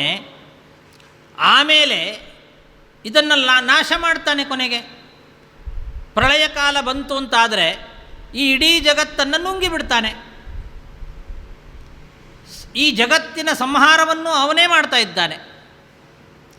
ಈ ಜಗತ್ತು ಸೃಷ್ಟಿಯಾಗಿ ಸಂಹಾರ ಆಗುವವರೆಗೆ ಇದೆ ಅಲ್ಲ, ಈಗ ಇದೆ ತಾನೆ, ಇನ್ನೂ ನಾಶ ಆಗಿಲ್ಲ. ಸೃಷ್ಟಿಯನ್ನು ಮಾಡಿದ್ದಾನೆ, ಇನ್ನು ಮುಂದೆ ನಾಶ ಮಾಡ್ತಾನೆ ಭಗವಂತ. ಪ್ರಳಯ ಕಾಲ ಬಂದಾಗ ಸೃಷ್ಟಿಯಾಗಿ ನಾಶ ಆಗುವವರೆಗೆ ಇದು ಇರುವಂತೆ ಮಾಡುವವನು ಅವನೇ. ಇದನ್ನು ಸ್ಥಿತಿ ಅಂತ ಕರೀತಾರೆ. ಸೃಷ್ಟಿ, ಸ್ಥಿತಿ, ಆಮೇಲೆ ನಾಶ. ಇದು ಇರುವಂತೆ ಮಾಡುವಾಗ ಇದರಲ್ಲಿರುವ ಪ್ರತಿಯೊಂದು ವಸ್ತುಗಳು ಕೂಡ ಅವನ ಕಂಟ್ರೋಲಲ್ಲಿದೆ. ಜಗತ್ತನ್ನು ಹೇಗೆ ಸೃಷ್ಟಿ ಮಾಡಿದ ಭಗವಂತ? ಸೃಷ್ಟಿ ಮಾಡಬೇಕಾಗಿದ್ದರೆ ತಾನೇ ಜಗತ್ತಾಗಿ ಪರಿಣಾಮವನ್ನು ಹೊಂದಿದ್ದಲ್ಲ. ಕೆಲವರು ಹಾಗೆ ತಿಳ್ಕೊಂಡಿದ್ದಾರೆ. ಒಂದು ಮಡಕೆ ಹೇಗೆ ಸೃಷ್ಟಿಯಾಯಿತು? ಮಣ್ಣಿನಿಂದ ಮಡಕೆ ಬಂತು. ಮೊದಲು ಮಣ್ಣಿತ್ತು, ಆ ಮಣ್ಣು ತಾನೇ ಮಡಕೆ ಆಯಿತು. ಮಡಕೆಯಲ್ಲೇನಿದೆ? ಮಣ್ಣೇ ಇರೋದು. ಮಣ್ಣಿನ ರೂಪದಲ್ಲಿ ಕೆಳಗೆ ಅಲ್ಲಲ್ಲಿ ಬಿದ್ದಿತ್ತು, ಅದು ಮಡಕೆಯ ರೂಪದಲ್ಲಿ ಪರಿಣಾಮ ಆಯಿತು, ಮಡಕೆ ಆಯಿತು. ಮಡಕೆಯಲ್ಲೇನಿದೆ? ಮಣ್ಣೇ ಇರೋದು. ಮಣ್ಣು ಮೊದಲು ಕೆಳಗೆ ಬಿದ್ದಿತ್ತು, ಆ ಮಣ್ಣು ಮಡಕೆ ರೂಪದಲ್ಲಿದೆ. ಹಾಗೆ ಈ ಜಗತ್ತು ಕೂಡ ಮೊದಲು ಭಗವಂತ ಒಬ್ಬನೇ ಇದ್ದ, ಅವನೇ ಮಡಕೆಯಾಗುವಂತೆ ಪರಿಣಾಮ ಆಗುವಂತೆ ಈ ಜಗತ್ತಾಗಿ ಪರಿಣಾಮ ಆದ ಅಂತ ಹೇಳ್ತಕ್ಕಂಥವರಿದ್ದಾರೆ. ಹಾಗಾಗಿಲ್ಲ. ಭಗವಂತ ಜ್ಞಾನಾನಂದ ಸ್ವರೂಪಿ. ಅವನಿಗೆ ಈ ಪ್ರಾಕೃತವಾದ ಶರೀರವೇ ಇಲ್ಲ. ಅವತಾರ ಮಾಡುವಾಗಲೂ ಕೂಡ ಭಗವಂತ ಪ್ರಾಕೃತ ಶರೀರದಿಂದ ಅವತಾರ ಮಾಡೋದಿಲ್ಲ. ಅವನಿಗೆ ಪ್ರಾಕೃತ ಶರೀರವೇ ಇಲ್ಲ. ರಕ್ತ ಮಾಂಸಗಳಿಂದ ತುಂಬಿದ ಶರೀರವೇ ಇಲ್ಲ ಅವನಿಗೆ. ರಕ್ತ ಮಾಂಸಗಳಿಂದ ತುಂಬಿದ ಶರೀರವೇ ಇಲ್ಲ ಅಂದಮೇಲೆ ಇಂಥ ಹೊಲಸ್ಸು ಜಗತ್ತಾಗಿ ಪರಿಣಾಮ ಆಗ್ತಾನ ಭಗವಂತ? ಅಲ್ಲ. ಭಗವಂತ ಈ ಜಗತ್ತನ್ನು ತಾನು ಸೃಷ್ಟಿ ಮಾಡಲಿಕ್ಕೆ ಉಪಯೋಗಿಸಿಕೊಂಡದ್ದು ಪ್ರಕೃತಿಯನ್ನು. ಅದು ಜಡ ಪ್ರಕೃತಿ, ಅದು ಮಣ್ಣಿನ ರೂಪದಲ್ಲಿದೆ. ಒಬ್ಬ ಕುಂಬಾರ ಮಡಕೆಯನ್ನು ಮಣ್ಣು ತಗೊಂಡು ಮಾಡ್ತಾನೆ. ಕುಂಬಾರ ಇದ್ದಾನಲ್ಲ, ಪಾಟರ್, ಮಡಕೆಯನ್ನು ಮಾಡುವವನು, ಅವನು ಏನು ಮಾಡ್ತಾನೆ? ಮನಸ್ಸು ಮಾಡಿ ಮಡಕೆ ಮಾಡಬೇಕು ಅಂತ ಅವನಿಗೆ ಮನಸ್ಸು ಬರ್ತದೆ. ಮಣ್ಣು ತಗೊಳ್ತಾನೆ, ನೀರು ತಗೊಳ್ತಾನೆ, ಅದನ್ನು ಕಲಿಸ್ತಾನೆ. ಎಷ್ಟು ಕಲಿಸ್ಬೇಕೋ ಅಷ್ಟು ಕರೆಕ್ಟಾಗಿ ಅದನ್ನೆಲ್ಲ ಮಾಡಿ ಒಂದು ಮಡಕೆಯನ್ನು ಮಾಡಿಕೊಡ್ತಾನೆ. ಆ ಥರ ಕುಂಬಾರನ ಜಾಗದಲ್ಲಿ ಭಗವಂತ ಇದ್ದಾನೆ ಹೊರತು ಮಣ್ಣಿನ ಜಾಗದಲ್ಲಿಲ್ಲ ಭಗವಂತ. ಮಣ್ಣೇ ಮಡಕೆಯಾಗಿ ಪರಿಣಾಮವಾದಂತೆ ಭಗವಂತನೇ ಜಗತ್ತಾಗಿ ಪರಿಣಾಮವನ್ನು ಹೊಂದಿದ್ದಲ್ಲ. ಅದು ಉಪಾದಾನ ಕಾರಣ ಅಂತ ಕರೀತಾರೆ. ಅದು ಉಪಾದಾನ ಕಾರಣ ಅಲ್ಲ, ಭಗವಂತ ನಿಮಿತ್ತ ಕಾರಣ. ಕುಂಬಾರ ಈ ಜಗತ್ತಿಗೆ ನಿಮಿತ್ತ ಕಾರಣ, ಉಪಾದಾನ ಕಾರಣ ಅಲ್ಲ. ಆ ರೀತಿ ಭಗವಂತ ಈ ಜಗತ್ತನ್ನು ನಿರ್ಮಾಣ ಮಾಡಿದ್ದಾನೆ. ಕುಂಬಾರ ಏನು ಮಾಡ್ತಾನೆ? ಮಡಕೆಯನ್ನು ನಿರ್ಮಾಣ ಮಾಡ್ತಾನೆ. ಮಾಡಿದ, ಯಾರಿಗಾದರೂ ಅದನ್ನು ಮಾರಾಟ ಮಾಡಿದ, ತನ್ನ ಮನೆಯಲ್ಲಿ ತಾನು ಕೂತ. ಆಮೇಲೆ ಆ ಮಡಕೆ ಎಲ್ಲಿ ಹೋಯಿತು, ಅದು ಏನಾಗ್ತಾ ಇದೆ ಅಥವಾ ಇದೆಯೋ ಇಲ್ಲವೋ ಅದೇನೂ ಅವನಿಗೆ ಗೊತ್ತಾಗೋದಿಲ್ಲ. ಅದನ್ನು ಮಾರಾಟ ಮಾಡಿಬಿಟ್ಟ ಅಂದರೆ ಮುಗಿದೋಯ್ತು, ಅವನಿಗೂ ಆ ಮಡಕೆಗೂ ಸಂಬಂಧನೇ ಇಲ್ಲ. ಹಾಗೆ ಭಗವಂತ ಈ ಜಗತ್ತನ್ನು ಸೃಷ್ಟಿ ಮಾಡಿ ಬಿಟ್ಟುಬಿಡಲಿಲ್ಲ, ಬಿಟ್ಟರೆ ನಡೆಯೋದೇ ಇಲ್ಲ. ತತ್ ಸೃಷ್ಟ್ವಾ ತದೇವಾನುಪ್ರಾವಿಶತೆ ಅಂತ ಹೇಳ್ತದೆ ಉಪನಿಷತ್ತು. ಈ ಜಗತ್ತನ್ನು ಸೃಷ್ಟಿ ಮಾಡಿ ಭಗವಂತ ಈ ಜಗತ್ತಿನ ಒಳಗೆ ಪ್ರವೇಶ ಮಾಡಿದ. ಪ್ರತಿಯೊಂದು ವಸ್ತುವಿನ ಒಳಗೂ ತತ್ತದಾಕಾರದಿಂದ ತತ್ತದ್ವಸ್ತುಗಳಲ್ಲಿ ತತ್ತದ್ರೂಪಗಳನ್ನು ತಾನು ಧಾರಣೆ ಮಾಡಿ ಅದರೊಳಗೆ ಕೂತಿದ್ದಾನೆ ಭಗವಂತ. ಹರಿಕಥಾಮೃತ ಸಾರದಲ್ಲಿ ಜಗನ್ನಾಥದಾಸರು ಬಹಳ ಚೆನ್ನಾಗಿ ಇದನ್ನು ವರ್ಣನೆ ಮಾಡ್ತಾರೆ. ಪ್ರತಿಯೊಂದು ವಸ್ತುವಿನಲ್ಲಿಯೂ ಕೂಡ ಭಗವಂತ ಅದೇ ಆಕಾರದಲ್ಲಿ ಹೋಗಿ ಒಳಗೆ ಕೂತಿದ್ದಾನೆ. ಅದು ಇರುವಂತೆ ನೋಡ್ಕೊಳ್ತಾ ಇದ್ದಾನೆ. ಆ ವಸ್ತುವಿನಿಂದ ಏನು ಕೆಲಸ ಆಗಬೇಕು ಆ ಕೆಲಸವನ್ನು ತಾನೇ ಒಳಗೆ ಕೂತು ಮಾಡಿಕೊಡ್ತಾ ಇದ್ದಾನೆ. ಅದಕ್ಕೋಸ್ಕರ ಪ್ರವೇಶ ಮಾಡಿದ್ದಾನೆ. ಇಲ್ಲದೇ ಇದ್ದರೆ ಸ್ವತಃ ಈ ಜಗತ್ತಿಗೆ ತಾನು ಇರುವ ಶಕ್ತಿಯೂ ಇಲ್ಲ. ಹಾಗಾಗಿ ಈ ಜಗತ್ತಿನ ಸ್ಥಿತಿ, ಇರುವಿಕೆ ಮತ್ತು ತನ್ನ ಕಂಟ್ರೋಲಲ್ಲಿ ಇಟ್ಕೊಂಡು, ಅದು ಯಾವಾಗ ಇರಬೇಕು, ಎಷ್ಟು ದಿವಸ ಇರಬೇಕು, ಯಾವಾಗ ಹೋಗಬೇಕು, ಎಲ್ಲ ಅವನ ಕಂಟ್ರೋಲಲ್ಲಿದೆ. ಇದನ್ನು ನಿಯಮನ ಅಂತ ಕರೀತಾರೆ. ಈ ಇಡೀ ಜಗತ್ತನ್ನು ನಿಯಮನ ಮಾಡ್ತಾ ಇದ್ದಾನೆ ಭಗವಂತ. ಹೀಗೆ ಸೃಷ್ಟಿ, ಸ್ಥಿತಿ, ಲಯ ಮತ್ತು ನಿಯಮನ, ಈ ನಾಲ್ಕನ್ನೂ ಕೂಡ ಈ ಜಗತ್ತಿಗೆ ಮಾಡ್ತಾ ಇದ್ದಾನೆ ಭಗವಂತ. ಈ ನಾಲ್ಕು ಕಾಮನ್, ಎಲ್ಲ ಜಗತ್ತಿಗೂ ಮಾಡ್ತಾ ಇದ್ದಾನೆ. ಇದಲ್ಲದೆ ಇನ್ನೂ ನಾಲ್ಕಿದೆ, ಒಟ್ಟು 8 ಜನ್ಮಾದಿ ಅಷ್ಟಕರ್ತೃತ್ವ, ಇನ್ನೂ 4 ಇದೆ. ಈ 4 ಹೇಗೆ ಅಂದರೆ ಇದು ಎಲ್ರಿಗೂ ಅಲ್ಲ, ಜಡ ವಸ್ತುಗಳಿಗೆ ಅಲ್ಲ, ಇದು ಚೇತನಕ್ಕೆ ಮಾತ್ರ ಇರತಕ್ಕಂಥ ಇನ್ನು 4 ಇದೆ. ಈ ಪ್ರಪಂಚದಲ್ಲಿ ಚೇತನ ವಸ್ತುಗಳು ಇದ್ದಾರೆ, ಅಚೇತನ ವಸ್ತುಗಳು ಕೂಡ ಇದೆ. ಅಚೇತನ ಚೇತನ ಎಲ್ರಿಗೂ ಸಮಾನವಾಗಿರ್ತಕ್ಕಂಥದ್ದು ಇದು 4: ಸೃಷ್ಟಿ, ಸ್ಥಿತಿ, ಲಯ, ನಿಯಮನ. ಚೇತನಕ್ಕೆ ಮಾತ್ರ ಇರತಕ್ಕಂತಹ ಇನ್ನು 4 ಅಂದರೆ ಜ್ಞಾನ, ಅಜ್ಞಾನ, ಬಂಧ, ಮೋಕ್ಷ. ಇದು ಜಡಕ್ಕಿಲ್ಲ. ಜಡಕ್ಕೆ ಜ್ಞಾನವೂ ಇಲ್ಲ, ಅಜ್ಞಾನವೂ ಇಲ್ಲ, ಬಂಧನೂ ಇಲ್ಲ, ಮೋಕ್ಷನೂ ಇಲ್ಲ. ಅಜ್ಞಾನ ಇದೆಯಲ್ಲ, ಅಜ್ಞಾನ ಯಾಕಿಲ್ಲ? ಜ್ಞಾನ ಇಲ್ಲ ಸರಿ, ಜಡವಾದ ವಸ್ತು ಜ್ಞಾನ ಇಲ್ಲ. ಅಜ್ಞಾನ ಇದೆಯಲ್ಲ ಅಂದರೆ ಅಜ್ಞಾನವೂ ಇಲ್ಲ. ಜ್ಞಾನ ಇಲ್ಲ ಅಂದಮೇಲೆ ಅಜ್ಞಾನವೂ ಇಲ್ಲ. ಅಲ್ಲ, ಜ್ಞಾನ ಇಲ್ಲ ಅಂದಮೇಲೆ ಅಜ್ಞಾನ ಇರಲೇಬೇಕು, ಅಜ್ಞಾನ ಇಲ್ಲ ಅಂದಮೇಲೆ ಜ್ಞಾನ ಇರಲೇಬೇಕು. ಎರಡು ವಿರುದ್ಧವಾದ ವಸ್ತುಗಳಲ್ವಾ ಅಂತ ನಿಮಗೆ ಅನ್ನಿಸ್ಬೋದು. ಆದರೆ ಹಾಗಲ್ಲ. ಅಜ್ಞಾನ ಅಂತನ್ನೋದು ಒಂದು ಭಾವರೂಪವಾದ ವಸ್ತು. ಜ್ಞಾನದ ಅಭಾವ ಅಲ್ಲ ಅಜ್ಞಾನ ಅಂದರೆ. ಜ್ಞಾನದ ಅಭಾವ ಅಂತಾಗಿದ್ದರೆ ಒಂದು ಅಭಾವ ಇರಬೇಕು, ಇಲ್ಲ ಭಾವ ಇರಬೇಕು, ಜ್ಞಾನ ಇರಬೇಕು, ಇಲ್ಲ ಅಜ್ಞಾನ ಇರಬೇಕು. ಈ ವಸ್ತುವಿಗೆ ಜ್ಞಾನ ಇಲ್ಲ ಅಂದಮೇಲೆ ಅಜ್ಞಾನ ಇದೆ ಅಂತ ಹೇಳ್ಬೋದಾಗಿತ್ತು. ಹಾಗಲ್ಲ, ಅಜ್ಞಾನ ಅಂದರೆ ಅದು ಭಾವರೂಪವಾದ ಒಂದು ವಸ್ತು. ಈಗ ನೋಡಿ, ಈ ವಸ್ತು ನೋಡಿ, ಇದು ಅಜ್ಞಾನಿ ಅಂತ ನಾವು ಕರಿತೇವ? ಒಬ್ಬ ಮನುಷ್ಯನನ್ನು ನೋಡಿ ಇವನು ಅಜ್ಞಾನಿ ಅಂತ ಹೇಳ್ತೇವೆ. ಅವನಿಗೇನಾದ್ರು ಒಂದು ಜ್ಞಾನ ಇಲ್ಲ ಅಂತಾದರೆ ಅವನನ್ನು ನೋಡಿ ಇವನು ಅಜ್ಞಾನಿ ಅಂತೇವೆ. ಅದೇ ಯಾವುದೋ ಒಂದು ಪುಸ್ತಕನೋ ಯಾವುದೋ ಒಂದು ಇದು ವಸ್ತುವನ್ನು ನೋಡಿ ಇದು ಅಜ್ಞಾನಿ ಅಂತ ಯಾರೂ ಹೇಳೋದಿಲ್ಲ. ಯಾಕೆ? ಅಜ್ಞಾನ ಇಲ್ಲ ಅದಕ್ಕೆ. ಎಲ್ಲಿ ಜ್ಞಾನ ಇರಲಿಕ್ಕೆ ಸಾಧ್ಯತೆ ಇದೆಯೋ ಅಲ್ಲಿ ಜ್ಞಾನ ಇಲ್ಲದೇ ಇದ್ದಾಗ ಅಜ್ಞಾನಿ ಅಂತ ಕರೆಯೋದು. ಮನುಷ್ಯನಿಗೆ ಜ್ಞಾನ ಇರುವ ಸಾಧ್ಯತೆ ಇದೆ, ಜ್ಞಾನ ಪಡ್ಕೊಳ್ತಕ್ಕಂಥ ಸಾಮರ್ಥ್ಯ ಇದೆ. ಅಂಥ ಮನುಷ್ಯನಲ್ಲಿ ಒಂದು ವೇಳೆ ಜ್ಞಾನ ಇಲ್ಲ ಅಂತಾದರೆ ಅವನು ಅಜ್ಞಾನಿ, ಅವನಲ್ಲಿ ಒಂದು ಅಜ್ಞಾನ ಇದೆ. ಈ ವಸ್ತುಗಳಿಗೆ ಅಜ್ಞಾನ ಇಲ್ಲ. ಹಾಗಾಗಿ ಜ್ಞಾನ ಮತ್ತು ಅಜ್ಞಾನ ಎರಡೂ ಚೇತನಕ್ಕೇ ಇರತಕ್ಕಂಥದ್ದು. ಹಾಗೆ ಬಂಧ ಮತ್ತು ಮೋಕ್ಷ ಎರಡು ಚೇತನಕ್ಕೆ. ನಮಗೆ ಬಂಧನ ಇದೆ, ಸಂಸಾರದಲ್ಲಿ ನಾವು ಬಂಧಿತರಾಗಿದ್ದೇವೆ. ಈ ಸಂಸಾರದ ಬಂಧನವನ್ನು ಜ್ಞಾನದಿಂದ ಬಿಡುಗಡೆ ಮಾಡ್ತಾನೆ. ನಮಗೆ ಜ್ಞಾನವನ್ನು ಕೊಟ್ಟು ಭಗವಂತ ಈ ಸಂಸಾರದ ಬಂಧನವನ್ನು ಬಿಡುಗಡೆ ಮಾಡ್ತಾನೆ. ಹಾಗಾಗಿ ಜ್ಞಾನ, ಅಜ್ಞಾನ, ಬಂಧ, ಮೋಕ್ಷ ಇದೆಲ್ಲ ಚೇತನಕ್ಕೆ ಇರ್ತಕ್ಕಂಥದ್ದು. ಕೆಲವರಿಗೆ ಜ್ಞಾನ ಕೊಡ್ತಾನೆ, ಜ್ಞಾನದಿಂದ ಈ ಬಂಧನದಿಂದ ಮೋಚನ ಮಾಡ್ತಾನೆ. ಕೆಲವರಿಗೆ ಅಜ್ಞಾನ ಕೊಡ್ತಾನೆ ಮತ್ತು ಬಂಧನಕ್ಕೆ ಒಳಪಡಿಸ್ತಾನೆ. ಅಜ್ಞಾನದಿಂದ ಬಂಧನವನ್ನು, ಜ್ಞಾನದಿಂದ ಮೋಕ್ಷವನ್ನು. ಸೃಷ್ಟಿಸ್ಥಿತ್ಯಪ್ಯೇಹ ನಿಯತಿದೃಶಿತಮೋ ಬಂಧ ಮೋಕ್ಷಾಶ್ಚ ಯಸ್ಮಾತ್. ಬಂಧ ಮತ್ತು ಮೋಕ್ಷ ಇದನ್ನೂ ಕೂಡ ಯಾವ ಭಗವಂತ ಮಾಡ್ತಾ ಇದ್ದಾನೋ ಅವನೇ ಬ್ರಹ್ಮ. ಈಗ ಓಂ ಅಥಾತೋ ಬ್ರಹ್ಮ ಜಿಜ್ಞಾಸಾ. ಬ್ರಹ್ಮ ಅಂದರೆ ಕಿಂ ತದ್ ಬ್ರಹ್ಮ? ಓಂ ಜನ್ಮಾದ್ಯಸ್ಯ ಯತಃ ಓಂ. ಇಷ್ಟಾಯ್ತು. ಇವಾಗ ಜನ್ಮಾದ್ಯಸ್ಯ ಯತಃ ಅಂತ ಎರಡನೇ ಸೂತ್ರ ಆಯಿತು. ಬ್ರಹ್ಮಸೂತ್ರದಲ್ಲಿ ಎರಡನೇ ಸೂತ್ರ. ಯಾವ ಜಗತ್ತಿನ ಈ ಜನ್ಮಾದಿಗಳನ್ನು ಮಾಡ್ತಾ ಇದ್ದಾನೋ ಅವನೇ ಬ್ರಹ್ಮ. ಸೃಷ್ಟಿ ಸ್ಥಿತಿ ಮೊದಲಾದವುಗಳನ್ನು ಯಾರು ಮಾಡ್ತಾ ಇದ್ದಾನೋ ಅವನು ಬ್ರಹ್ಮ ಅಂತ ಗೊತ್ತಾಯಿತು. ಇದು ಎಲ್ಲಿಂದ ನಿಮಗೆ ಗೊತ್ತಾಯಿತು? ವೇದಗಳಿಂದಲೇ ಗೊತ್ತಾಗಬೇಕು. ಯಾಕೆಂದರೆ ಸದಾಗಮೈಕ ವಿಜ್ಞೇಯ ಭಗವಂತ, ವೇದಗಳಿಂದ ಮಾತ್ರ ತಿಳಿಯಲಿಕ್ಕೆ ಸಾಧ್ಯ. ಪ್ರತ್ಯಕ್ಷವಾಗಿ ಭಗವಂತ ಈ ಜಗತ್ತನ್ನು ಮಾಡಿದ್ದಾನೆ ಯಾರು ನೋಡಿದ್ದಾರೆ? ಯಾರೂ ನೋಡಿಲ್ಲ. ಪ್ರಳಯ ಕಾಲದಲ್ಲಿ ನೋಡಲಿಕ್ಕೆ ಯಾರು ಇರಲೇ ಇಲ್ಲ, ಅವನೊಬ್ಬನೇ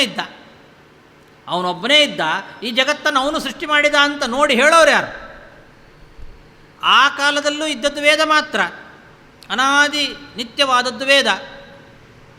ಆ ವೇದವೇ ಹೇಳ್ತಾ ಇದೆ ಈ ಜನ್ಮಾದಿಗಳನ್ನು ಮಾಡಿದವನು ಭಗವಂತ ಅಂತ. ವೇದದಿಂದಲೇ ತಿಳ್ಕೊಳ್ಬೇಕು ನಾವು, ಬೇರೆ ಉಪಾಯವೇ ಇಲ್ಲ. ನಮಗೆ ಯಾವುದೋ ಒಂದು ವಸ್ತುವನ್ನು ತಿಳ್ಕೊಳ್ಳೋಕ್ಕಿರೋ ಉಪಾಯಗಳು ಮೂರು. ಒಂದೋ ಪ್ರತ್ಯಕ್ಷದಿಂದ ನೋಡಿ ತಿಳ್ಕೊಳ್ಬೇಕು, ಕಣ್ಣಾರೆ ನಾವು ಕಂಡು ಪ್ರತ್ಯಕ್ಷದಿಂದ ಅನುಭವಿಸಿ ತಿಳ್ಕೊಳ್ಬೇಕು. ಇಲ್ಲ ಅಂದರೆ ವೇದಗಳು ಹೇಳುತ್ತದೆ, ಮಾತುಗಳು ಹೇಳುತ್ತದೆ. ಯಾರೋ ಹೇಳ್ತಾರೆ, ನಮ್ಮ ತಂದೆನೋ ತಾಯಿನೋ ಹಿಂಗಿದ್ರು ಅಂತ ಹೇಳಿದಾಗ ಹೌದು, ಅವ್ರ ಮಾತಿನ ಮೇಲೆ ನಮಗೆ ನಂಬಿಕೆ ಇದೆ. ಯಾರೋ ಒಬ್ಬರು ಹೇಳಿದ ಮಾತು, ವೇದ ಮಾತು, ಅನಾದಿ ಅಪೌರುಷೇಯವಾದ ವೇದ, ಅದು ಹೇಳಿದರೆ ನಂಬಿಕೆ ಬರ್ತದೆ. ಇಲ್ಲದೇ ಇದ್ದರೆ ಅನುಮಾನ ಮಾಡಿ ತಿಳ್ಕೊಳ್ಬೋದು. ಇದು ಮೂರನೇದ್ದು. ಅದು ಭಾಳ ಕಷ್ಟ ಅನುಮಾನ ಮಾಡಿ ತಿಳ್ಕೊಳ್ಳೋದು. ಯಾಕೆಂದರೆ ಕಾಮಚಾರಿತ ಅಂತ ಹೇಳ್ತಾರೆ. ಅನುಮಾನವನ್ನು ಹೇಗೆ ಬೇಕಾದ್ರೂ ಮಾಡಲಿಕ್ಕೆ ಬರ್ತದೆ. ಅನುಮಾನ ಮಾಡಿ ತಿಳ್ಕೊಳ್ಬೇಕಾಗಿದ್ದರೂ ಕೂಡ ಒಂದೋ ಪ್ರತ್ಯಕ್ಷದ ಅಥವಾ ವೇದದ ಸಹಾಯ ಇರಬೇಕು ಅದಕ್ಕೆ ಅನುಮಾನ. ಅದು ಬರೇ ಮಾನ ಅಲ್ಲ. ಮಾನ ಅಂದರೆ ಪ್ರಮಾಣ, ಸ್ವತಃ ಪ್ರಮಾಣ ಅಲ್ಲ, ಅದು ಅನುಪ್ರಮಾಣ. ಅಂದರೆ ಅನುಸೃತ್ಯ ಮಾನಂ. ಒಂದು ಪ್ರತ್ಯಕ್ಷವನ್ನು ಅಥವಾ ವೇದವನ್ನು ಅನುಸೃತ್ಯ ಮಾನಂ ಅನುಮಾನಂ. ಒಂದು ಅನುಮಾನ ಮಾಡಿ ತಿಳ್ಕೊಳ್ಬೇಕಾಗಿದ್ದರೆ, ಈಗ ನೋಡಿ ದೂರದಲ್ಲಿ ಹೊಗೆ ಕಾಣಿಸ್ತಾ ಇದೆ, ಅಲ್ಲಿ ದೂರದಲ್ಲಿ ಹೊಗೆ ಬರ್ತಾ ಇದೆ. ಆ ಹೊಗೆಯನ್ನು ನೋಡಿ ಅಲ್ಲಿ ಬೆಂಕಿ ಇದೆ ಅಂತ ನಾವು ಅನುಮಾನ ಮಾಡ್ಬೋದು. ಬೆಂಕಿ ಕಣ್ಣಿಗೆ ಕಂಡಿಲ್ಲ ನಮಗೆ, ಆ ಹೊಗೆ ಮಾತ್ರ ಕಣ್ಣಿಗೆ ಕಂಡಿದೆ. ಕಣ್ಣಿಗೆ ಕಂಡ ಹೊಗೆಯನ್ನು ನೋಡಿ ಅಲ್ಲಿ ಬೆಂಕಿ ಇದೆ ಅಂತ ನಾವು ಕಣ್ಣಿಗೆ ಕಾಣದೇ ಇದ್ದರೂ ಕೂಡ ತೀರ್ಮಾನ ಮಾಡಿ ಹೇಳ್ಬೋದು ಅಲ್ಲಿ ಬೆಂಕಿ ಇದ್ದೆ. ಯಾಕೆಂದರೆ ಬೆಂಕಿ ಇಲ್ಲದೆ ಹೊಗೆ ಆಡೋದಿಲ್ಲ ಅಂತ ನಮಗೆ ಗೊತ್ತು. ಯಾರಿಗೆ ಬೆಂಕಿ ಇಲ್ಲದೆ ಹೊಗೆ ಆಡೋದಿಲ್ಲ ಅನ್ನೋ ಜ್ಞಾನ ಇದೆಯೋ ಅಂಥ ವ್ಯಕ್ತಿ ಹೊಗೆಯನ್ನು ನೋಡಿದಾಗ ಮಾತ್ರ ಅವನಿಗೆ ಅಲ್ಲಿ ಬೆಂಕಿ ಇದೆ ಅಂತ ಜ್ಞಾನ ಬರ್ತದೆ. ಹೊಗೆಯನ್ನೇ ನೋಡಲಿಲ್ಲ ಅಂತಾದರೆ ಅವನು ಕಣ್ಣಿಗೆ ಯಾವುದಾದ್ರೂ ಒಂದು ಕಾಣಲೇಬೇಕು ಅವನಿಗೆ. ಧೂಮ ಕಣ್ಣಿಗೆ ಕಂಡದ್ದರಿಂದಲೇ ಆ ಪ್ರತ್ಯಕ್ಷವನ್ನು ಇಟ್ಟುಕೊಂಡು ಅನುಮಾನ ಮಾಡಿದ ಅಲ್ಲಿ ಬೆಂಕಿ ಇದೆ ಅಂತ. ಕಣ್ಣಿಗೆ ಕಾಣಲಿಲ್ಲ ಅಂತಾಗಿದ್ದರೆ ಹೊಗೆ ಅನುಮಾನ ಮಾಡಲಿಕ್ಕೆ ಆಗ್ತಿರಲಿಲ್ಲ. ಪ್ರತ್ಯಕ್ಷದ ಸಹಕಾರ ಬೇಕೇ ಬೇಕು ಅನುಮಾನಕ್ಕೆ. ಅಥವಾ ವೇದ ಹೇಳಬೇಕು. ವೇದದಲ್ಲಿ ಯಾವುದಾದ್ರೂ ಒಂದು ವಸ್ತುವನ್ನು ಹೇಳಿದಾಗ ಅದರಿಂದ ಮತ್ತೆ ಅನುಮಾನ ಮಾಡ್ಬೋದು. ಅಂತೂ ವೇದದ ಸಹಾಯ ಅಥವಾ ಪ್ರತ್ಯಕ್ಷದ ಸಹಾಯ ಇಲ್ಲದೆ ಅನುಮಾನ ಮಾಡಲಿಕ್ಕೆ ಸಾಧ್ಯ ಇಲ್ಲ. ಹಾಗಾಗಿ ವೇದವೇ ತಿಳಿಸಿಕೊಡಬೇಕು ಭಗವಂತ ಜನ್ಮಾದಿ ಅಷ್ಟಕರ್ತ ಅನ್ನೋ ವಿಷಯವನ್ನು.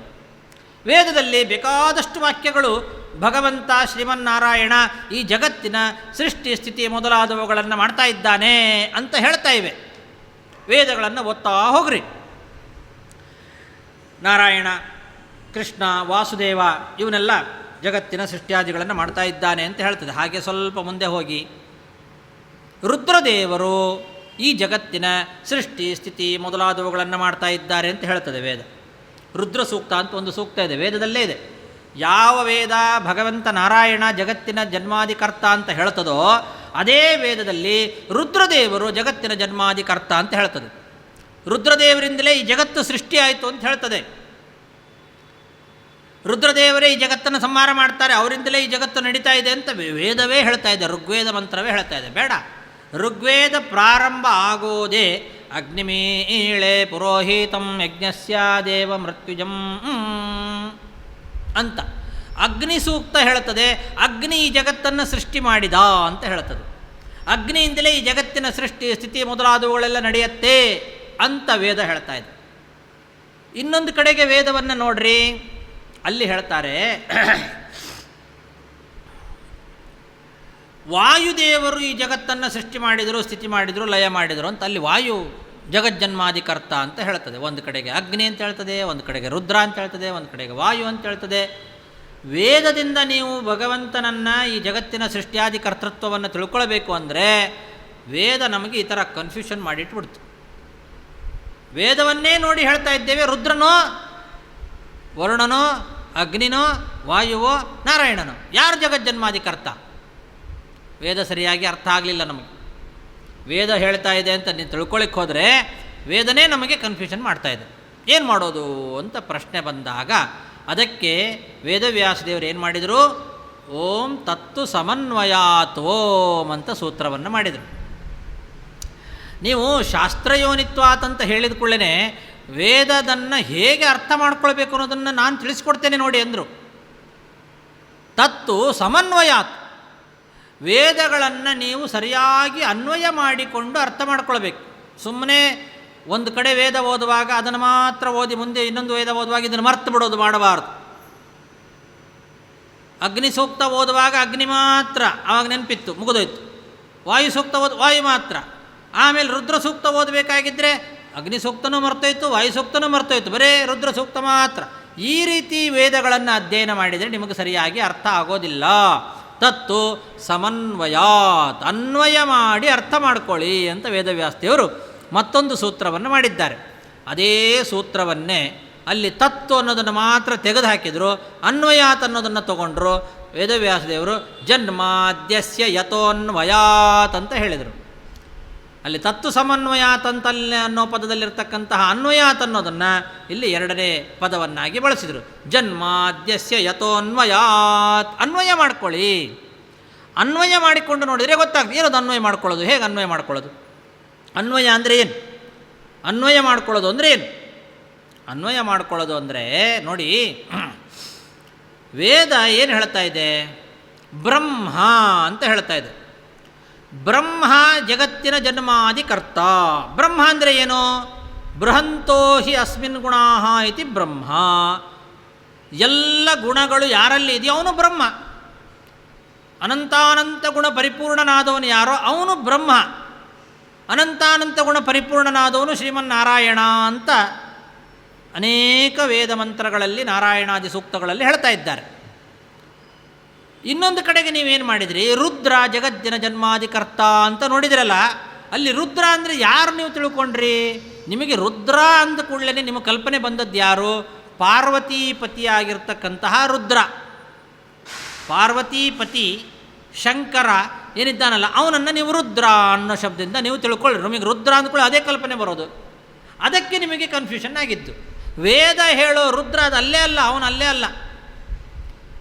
ರುದ್ರ ಅಂದರೆ ಭಗವಂತನೇ, ನಾರಾಯಣ. ಜಗಜ್ಜನ್ಮಾಧಿಕರ್ತ ನಾರಾಯಣ ಅಂತೇನು ಹೇಳಿದ್ರಲ್ಲ, ಆ ನಾರಾಯಣನೇ ರುದ್ರ. ಅವನನ್ನೇ ರುದ್ರ ಅನ್ನೋ ಶಬ್ದದಿಂದ ವೇದ ಹೇಳೋದು. ಯಾಕೆ? ಬೃಹಂತೋ ಹಿ ಅಸ್ಮಿನ್ ಗುಣಾಃ, ಅನಂತಾನಂತ ಗುಣ ಪರಿಪೂರ್ಣನಾದವನು ಯಾರೋ ಅವನೇ ಬ್ರಹ್ಮ, ಅವನೇ ನಾರಾಯಣ, ಅವನೇ ರುದ್ರ. ರುದ್ರ ಅಂದ್ರೇನು? ರುದ್ರ ಅಂದರೆ ರುಜಂ ದ್ರಾವಯತೆ ಇತಿ ರುದ್ರ. ರುದ್ರ ಅನ್ನೋ ಶಬ್ದ ರುಜಂ ದ್ರಾವಯತೆ. ಆ ಪದದ ಅರ್ಥವನ್ನು ನೋಡ್ರಿ. ನೀವು ಸುಮ್ಮನೆ ಹೆಸರು ಹೇಳಿದ ತಕ್ಷಣ ಇವನು ಅಂತ ತೀರ್ಮಾನ ಮಾಡಬಾರ್ದು. ರುದ್ರದೇವರಿಗೆ ರುದ್ರ ಅಂತ ಹೆಸರಿಟ್ಟಿದ್ದಾರೆ ಅಷ್ಟೇ. ಹೆಸರಿಟ್ಟವನು ಇವನೇ. ಅವನಿಗೊಂದು ಹೆಸರು ಬೇಕಾಗಿತ್ತು, ಏನಾದರೂ ಒಂದು ಹೆಸರು. ರುದ್ರದೇವರನ್ನು ಸೃಷ್ಟಿ ಮಾಡಿದರಂತೆ, ಭಾಗವತವೇ ಹೇಳ್ತದೆ ಮುಂದೆ. ರುದ್ರದೇವರನ್ನು ಸೃಷ್ಟಿ ಮಾಡಿದರಂತೆ ಬ್ರಹ್ಮದೇವರು. ಸೃಷ್ಟಿ ಮಾಡಿದ ಕೂಡಲೇ ಆ ಕಡೆ ಈ ಕಡೆ ನೋಡ್ತಾನೆ, ಯಾರೂ ಇಲ್ಲ. ಅಳ್ಳಿಕ್ಕೆ ಶುರು ಮಾಡಿಬಿಟ್ನಂತೆ. ಗೊಳೋ ಅಂತ ಅಳ್ತಾ ಇದ್ದಾನೆ ರುದ್ರ. ಯಾರು ನನ್ನನ್ನು ಸೃಷ್ಟಿ ಮಾಡಿದರು, ಯಾಕೆ ಮಾಡಿದರು, ನನ್ನನ್ನು ಸೃಷ್ಟಿ ಮಾಡಿದವರು ಯಾರು? ಎಲ್ಲ ಕಡೆಗೆ ನೋಡ್ತಾ ಇದ್ದಾನೆ, ಯಾರೂ ಕಾಣಿಸ್ತಾ ಇಲ್ಲ, ಅಳ್ತಾ ಇದ್ದಾನೆ. ಆವಾಗ ಬ್ರಹ್ಮದೇವರು ಕಂಡ್ರಂತೆ, ನಾನೇ ನಿನ್ನನ್ನು ಸೃಷ್ಟಿ ಮಾಡಿದ್ದು ಅಂದರು. ಯಾಕೆ ಸೃಷ್ಟಿ ಮಾಡಿದ್ದೆ ನನ್ನ? ಸಿಟ್ಟು ಹುಟ್ಟಿದ ಕೂಡಲೇ ಸಿಟ್ಟು ಬಂದುಬಿಟ್ಟಿದೆ ಅವನಿಗೆ. ರುದ್ರ ಹುಟ್ಟಿದ ಕೂಡಲೇ ನನ್ನ ಯಾಕೆ ಸೃಷ್ಟಿ ಮಾಡಿದೆ, ಏನು ಕೆಲಸ ನಂದು, ನನಗೊಂದು ಹೆಸರು ಕೊಡು. ಅವನಿಗೆ ಹೆಸರು ಬೇಕಾಗಿತ್ತು, ಅವನಿಗೆ ಹೆಸರೇ ಇರಲಿಲ್ಲ. ನನ್ನನ್ನು ಸೃಷ್ಟಿ ಮಾಡಿದ್ದಿ, ನಂದೇನು ಕೆಲಸ, ನನಗೊಂದು ಹೆಸರು ಕೊಡು ಅಂತ ಕೇಳಿದ. ಅದಕ್ಕೆ ಬ್ರಹ್ಮದೇವರು ಆಲೋಚನೆ ಮಾಡಿದ್ರಂತೆ, ಹುಟ್ಟಿದ ಕೂಡಲೇ ನೀನು ಅಳ್ಳಿಕ್ಕೆ ಪ್ರಾರಂಭ ಮಾಡಿದೆಲ್ಲ, ಅದಕ್ಕೆ ನಿನಗೆ ರುದ್ರ ಅಂತ ಹೆಸರಿಡ್ತೇನೆ ಅಂದಂತೆ. ರುದ್ರ ಅಂದರೆ ಅಳೋದು ಅಂತ ಅರ್ಥ. ರೋದತಿ ಬರೇ ಅಳ್ತಾರೆ ಅಂತ ಅರ್ಥ. ಸಂಸ್ಕೃತದಲ್ಲಿ ಒಂದು ಪದಕ್ಕೆ ಅನೇಕ ಅರ್ಥಗಳಿದ್ದಾವೆ. ಮೊದಲು ರುದ್ರ ಅಂತ ಅವನಿಗೆ ಹೆಸರು ನಾಮಕರಣ ಮಾಡಿದ್ದು ಯಾಕೆ ಅಂದರೆ, ಬ್ರಹ್ಮದೇವರು ನೀನು ಅಳ್ತಾ ಇದ್ದಿ, ಹುಟ್ಟಿದ ಕೂಡಲೇ ಅಳ್ಳಿಕ್ಕೆ ಪ್ರಾರಂಭ ಮಾಡಿದ್ದಿ ನೀನು, ಅದಕ್ಕೆ ನೀನು ರುದ್ರ ಆಗು ಅಂತಂದಂತೆ. ಬರೀ ರೋದನ ಮಾಡ್ತಕ್ಕಂಥವನು ಯಾರು ನೀನು, ಆದ್ದರಿಂದ ರುದ್ರ ಅಂತ ಹೆಸರಿಟ್ಟರು. ನಿಜವಾಗಲೂ ರುದ್ರ ಅನ್ನೋ ಹೆಸರು ಹೇಗೆ ಬಂತು, ಎಲ್ಲಿಂದ ಬಂತು? ವೇದದಲ್ಲಿರ್ತಕ್ಕಂಥ ಶಬ್ದ ಅದು. ರುದ್ರ ಅನ್ನೋ ಶಬ್ದ ವೇದದಲ್ಲಿದೆ. ವೇದ ಅನಾದಿ ಕಾಲದಿಂದಲೂ ಇದೆ. ಈ ರುದ್ರದೇವರು ಸೃಷ್ಟಿಯಾಗಿದ್ದು ಮೊನ್ನೆ ಅಂದರೆ ಬ್ರಹ್ಮದೇವರ ಸೃಷ್ಟಿ ಆದ ಮೇಲೆ ಆ ಬ್ರಹ್ಮದೇವರು ಈ ಜಗತ್ತನ್ನು ಸೃಷ್ಟಿ ಮಾಡಬೇಕು ಅಂತ ಇಚ್ಛೆ ಮಾಡಿ ಅವರು ರುದ್ರದೇವರನ್ನು ಸೃಷ್ಟಿ ಮಾಡಿದರು. ಅಲ್ಲಿಕ್ಕಿಂತ ಮುಂಚೆ ಭಗವಂತ ಒಬ್ಬನೇ ಇದ್ದ. ಬ್ರಹ್ಮದೇವರು ಇಲ್ಲದೇ ಇರೋ ಕಾಲದಲ್ಲಿ ಭಗವಂತ ಒಬ್ಬನೇ ಇದ್ದ. ಆವಾಗಲೂ ವೇದ ಇತ್ತು, ಆವಾಗಲೂ ವೇದದಲ್ಲಿ ರುದ್ರ ಅನ್ನೋ ಶಬ್ದ ಇತ್ತು. ಆ ರುದ್ರ ಅನ್ನೋ ಶಬ್ದ ಯಾರನ್ನು ಹೇಳ್ತದೆ? ಇನ್ನೂ ಹುಟ್ಟದೇ ಇರತಕ್ಕಂಥ ರುದ್ರದೇವರನ್ನು ರುದ್ರ ಅನ್ನೋ ಶಬ್ದದಿಂದ ಅಲ್ಲಿ ವರ್ಣನೆ ಮಾಡ್ತದ ವೇದ. ಹಾಗಾದರೆ ಅಲ್ಲಿ ರುದ್ರ ಸೂಕ್ತ ಅಂದರೆ ಯಾರ ಸೂಕ್ತ? ಭಗವಂತ ನಾರಾಯಣನ ಸೂಕ್ತವೇ ಅದು ರುದ್ರ ಸೂಕ್ತ ಅಂದರೆ. ಯಾಕೆ? ರುಜಂ ದ್ರಾವೈತೇತಿ ರುದ್ರ. ರುಜಂ ಅಂದರೆ ರೋಗಗಳು. ರೋಗಗಳನ್ನು ನಿವಾರಣೆ ಮಾಡುವವನು ಯಾರೋ ಅವನು ರುದ್ರ ಅಂತ ಅರ್ಥ ಅದಕ್ಕೆ, ರುದ್ರ ಅನ್ನೋ ಶಬ್ದಕ್ಕೆ. ಎಲ್ಲ ರೋಗಗಳನ್ನು ನಿವಾರಣೆ ಮಾಡೋರು ಯಾರು? ಈ ರುದ್ರದೇವರಿದ್ದಾರಲ್ಲ, ಇವರು ನಮಗೆಲ್ಲ ರೋಗ ಬಂದಾಗ ನಮ್ಮ ರೋಗಗಳನ್ನು ಪರಿಹಾರ ಮಾಡ್ತಾರೆ. ಆದ್ದರಿಂದ ಅವರು ರುದ್ರ ಹೌದು. ಆದರೆ ಅವರಿಗೂ ಒಂದು ಸಲ ರೋಗ ಬಂದಿತ್ತಲ್ಲ, ಅದನ್ನು ಭಾಗವತ ವರ್ಣನೆ ಮಾಡ್ತದೆ ಮುಂದೆ. ರುದ್ರದೇವರಿಗೂ ರೋಗ ಬಂದುಬಿಟ್ಟಿತ್ತು, ರುದ್ರ ಗಣಗಳಿಗೆಲ್ಲ ರೋಗ ಬಂದುಬಿಟ್ಟಿತ್ತು, ಜ್ವರ ಬಂದುಬಿಡ್ತು. ಎಲ್ಲರಿಗೂ ಜ್ವರ ಬಂದಿದೆ. ರುದ್ರದೇವರಿಗೂ ಜ್ವರ ಬಂದುಬಿಟ್ಟಿತ್ತು, ತಲೆನೋವು ಬಂದುಬಿಟ್ಟಿತ್ತು ವಿಷಪಾನ ಮಾಡಿದಾಗ. ಆ ರೋಗವನ್ನು ಪರಿಹಾರ ಮಾಡಿದವರು ಯಾರು? ರಾಮಚಂದ್ರ ದೇವರು. ರುದ್ರದೇವರಿಗೂ ಬಂದ ತಲೆನೋವನ್ನು ಪರಿಹಾರ ಮಾಡಿದವರು ರಾಮಚಂದ್ರ ದೇವರು. ಅವನೇ ನಿಜವಾದ ರುದ್ರ. ಹಾಗೆ ರುದ್ರ ಅನ್ನೋ ಶಬ್ದ ನಿಜವಾಗಲೂ ಹೇಳೋದು ಶ್ರೀರಾಮಚಂದ್ರ ದೇವರನ್ನು, ಅವನೇ ನಾರಾಯಣ. ಆ ರುದ್ರ ಸೂಕ್ತ ಹೇಳ್ತಾ ಇರೋದು ರಾಮಚಂದ್ರ ದೇವರನ್ನು. ಈ ಜಗತ್ತಿನ ಜನ್ಮಾದಿಕರ್ತ ರುದ್ರ ಅಂದರೆ ಶ್ರೀರಾಮಚಂದ್ರ ರುದ್ರ, ಅವನೇ ಜಗತ್ತಿನ ಜನ್ಮಾದಿಕರ್ತ. ನಾರಾಯಣ ಸೂಕ್ತ ಏನು ಹೇಳ್ತು? ನಾರಾಯಣ ಜಗಜ್ಜನ್ಮಾದಿಕರ್ತ. ರುದ್ರ ಸೂಕ್ತ ಏನು ಹೇಳ್ತು? ರುದ್ರ ಜಗಜ್ಜನ್ಮಾದಿಕರ್ತ. ಎರಡಕ್ಕೂ ಒಂದೇ ಅರ್ಥ. ರುದ್ರ ಅಂದರೂ ಅವನೇ, ನಾರಾಯಣ ಅಂದರೂ ಅವನೇ, ಮುಗಿದೋಯ್ತು. ಏನು ತೊಂದರೆನೇ ಇಲ್ವಲ್ಲ. ಅಗ್ನಿ, ಅಗ್ನಿ ಜಗಜ್ಜನ್ಮಾದಿಕರ್ತ ಅಂತ ಹೇಳ್ತು. ಅಗ್ನಿ ಅಂದ್ಕೊಳ್ಳಿ, ನಿಮ್ಗೆ ಯಾರು? ಸುಡುವವನು ಅಗ್ನಿ ಅಂತ ನಿಮಗೆ ಅನ್ಕೊಳ್ಳಿ. ಈ ಜಗತ್ತನ್ನೇ ಸುಡ್ತಕ್ಕಂಥವನು ಯಾರು ಕೊನೆಗೆ? ಅಗ್ನಿಗೂ ಅಗ್ನಿಯಾಗಿ ಜಗತ್ತನ್ನು ಸಂಹಾರ ಮಾಡೋನು ರುದ್ರ. ಆ ರುದ್ರನಿಗೂ ಅಗ್ನಿಯಾಗಿ ಆ ರುದ್ರನನ್ನೂ ನುಂಗತಕ್ಕಂಥವನು ವಾಯು. ಆ ವಾಯುವನ್ನು ನುಂಗತಕ್ಕಂಥವನು ಕೊನೆಗೆ ಭಗವಂತ ಶ್ರೀಮನ್ನಾರಾಯಣ. ಅವನೇ ನಿಜವಾದ ಅಗ್ನಿ. ಹಾಗಾಗಿ ಅಗ್ನಿ ಸೂಕ್ತ ಅಂದರೆ ಅದು ನಾರಾಯಣ ಸೂಕ್ತನೇ. ಅಗ್ನಿ ಸೂಕ್ತದಲ್ಲಿ ಬರುವ ಎಲ್ಲ ಗುಣಗಳು ಹೇಳ್ತಾ ಇರೋದು ನಾರಾಯಣನನ್ನೇ. ಹೀಗೆ ಅನ್ವಯ ಮಾಡಿಕೊಳ್ಬೇಕು ವೇದಗಳನ್ನು. ತತ್ತು ಸಮನ್ವಯಾತ್. ಈ ರೀತಿ ಅನ್ವಯ ಮಾಡಿಕೊಂಡಾಗ ವೇದಗಳ ಸರಿಯಾದ ಅರ್ಥ ಆಗ್ತದೆ. ಆವಾಗ ಓಂ ಜನ್ಮಾದ್ಯಸ್ಯ ಯತಃ ಅಂತ ಜಗಜ್ಜನ್ಮಾದಿ ಕರ್ತೃತ್ವ ಶ್ರೀಮನ್ನಾರಾಯಣನಿಗೆ ಅಂತ ಹೇಳಿದ್ದು ಸ್ಪಷ್ಟವಾಗಬೇಕಾದ್ರೆ ಸಮನ್ವಯಾತ್, ಅದನ್ನೇ ಜನ್ಮಾದ್ಯಸ್ಯ ಯತೋನ್ವಯಾತ್ ಅಂತ ಹೇಳಿದ್ದು. ಹೀಗೆ ಭಾಗವತದ ಪ್ರಾರಂಭದಲ್ಲಿ ಮಂಗಳಾಚರಣೆಯಲ್ಲೇನೆ ವೇದವ್ಯಾಸದೇವರು ಸತ್ಯಂ ಪರಂ ಧೀಮಹಿ ಅಂತ ಹೇಳಿರೋ ಧೀಮಹಿ ಧ್ಯಾನ ಮಾಡುವ ವಸ್ತು ಅವನು ಯಾರು? ಜನ್ಮಾದ್ಯಸ್ಯ ಯತೋನ್ವಯಾತ್. ಯಾವ ಭಗವಂತನಿಂದ ಈ ಜಗತ್ತಿನ ಸೃಷ್ಟಿ ಸ್ಥಿತಿ ಲಯ ಮೊದಲಾದವುಗಳು ನಡೆದಿದೆಯೋ ಅದನ್ನು ವೇದಗಳು ಸಮನ್ವಯ ಮಾಡಿ ಹೇಳ್ತಾ ಇದೆಯೋ ಅಂತಹ ಶ್ರೀಮನ್ನಾರಾಯಣನೇ ಸತ್ಯಂ ಪರಂ. ಅವನೇ ಪರಂ ಸರ್ವೋತ್ತಮನಾಗಿರ್ತಕ್ಕಂಥವನು, ಅವನೇ ಜ್ಞಾನಾನಂದ ಸ್ವರೂಪಿಯಾಗಿರ್ತಕ್ಕಂಥವನು. ಅಂತಹ ಶ್ರೀಮನ್ನಾರಾಯಣನನ್ನು ಧೀಮಹಿ ಧ್ಯಾನ ಮಾಡ್ತೇನೆ ಅಂತ ಹೇಳ್ತಾ ಇರೋದು. ಈಗ ನಾವು ಮಂಗಳಾಚರಣೆ ಶ್ಲೋಕದಲ್ಲಿ ಜನ್ಮಾದ್ಯಸ್ಯ ಯತೋನ್ವಯಾತ್ ಅಂತ 2 ಪದ ನೋಡಿದ್ವಿ. ಕೊನೆಗಿರ್ತಕ್ಕಂತಹ ಸತ್ಯಂ ಪರಂ ಧೀಮಹಿ ಅಂತ 3 ಪದಗಳನ್ನು, ಒಟ್ಟು 5 ಪದಗಳನ್ನು ನೋಡಿದ್ದೇವೆ ನಾವು ಮಂಗಳಾಚರಣೆಯಲ್ಲಿ. ಇನ್ನೂ ಮಧ್ಯದಲ್ಲಿ ಕೆಲವು ಪದಗಳಿದ್ದಾವೆ. ಜನ್ಮಾದ್ಯಸ್ಯ ಯತಃ ಆದ್ಮೇಲೆ ಅನ್ವಯಾತ್ ಇತರತಶ್ಚಾರ್ಥೇಷು ಅಭಿಜ್ಞಸ್ವರಾಟ್ ತೇನೇ ಬ್ರಹ್ಮಹೃದಾಯ ಆದಿಕವಯೇ ಮುಖ್ಯಂತಿ ಯಂ ಸೂರಯಃ ತೇಜೋವಾರಿ ಮೃದಾಂ ಯಥಾ ವಿನಿಮಯೋ ಯತ್ರ ತ್ರಿಸರ್ಗೋ ಮೃಷಾ ಧಾಮ್ನಾ ಸ್ವೇನ ಸದಾ ನಿರಸ್ತಕುಹಕಂ. ಆಮೇಲೆ ಸತ್ಯಂ ಪರಂ ಧೀಮಹಿ ಅಂತ ಮಧ್ಯದಲ್ಲಿರೋ ಇಷ್ಟು ಪದಗಳನ್ನು ನಾವಿನ್ನೂ ನೋಡಿಲ್ಲ. ಇದನ್ನು ನಾಳೆ ದಿವಸ ಯಥಾಶಕ್ತಿ ನೋಡುವ ಪ್ರಯತ್ನವನ್ನು ಮಾಡೋಣ ಅಂತ ಹೇಳ್ತಾ ಇವತ್ತಿನ ಈ ಪ್ರವಚನವನ್ನು ಅಸ್ಮದ್ ಗುರುವಂತರ್ಗತ ಭಾರತೀಯ ರಮಣ ಮುಖ್ಯ ಪ್ರಾಣಾಂತರ್ಗತ ಶ್ರೀ ವೇದವ್ಯಾಸ ದೇವರಲ್ಲಿ ಸಮರ್ಪಣೆ ಮಾಡ್ತೇವೆ. ಶ್ರೀಕೃಷ್ಣಾರ್ಪಣಮಸ್ತು.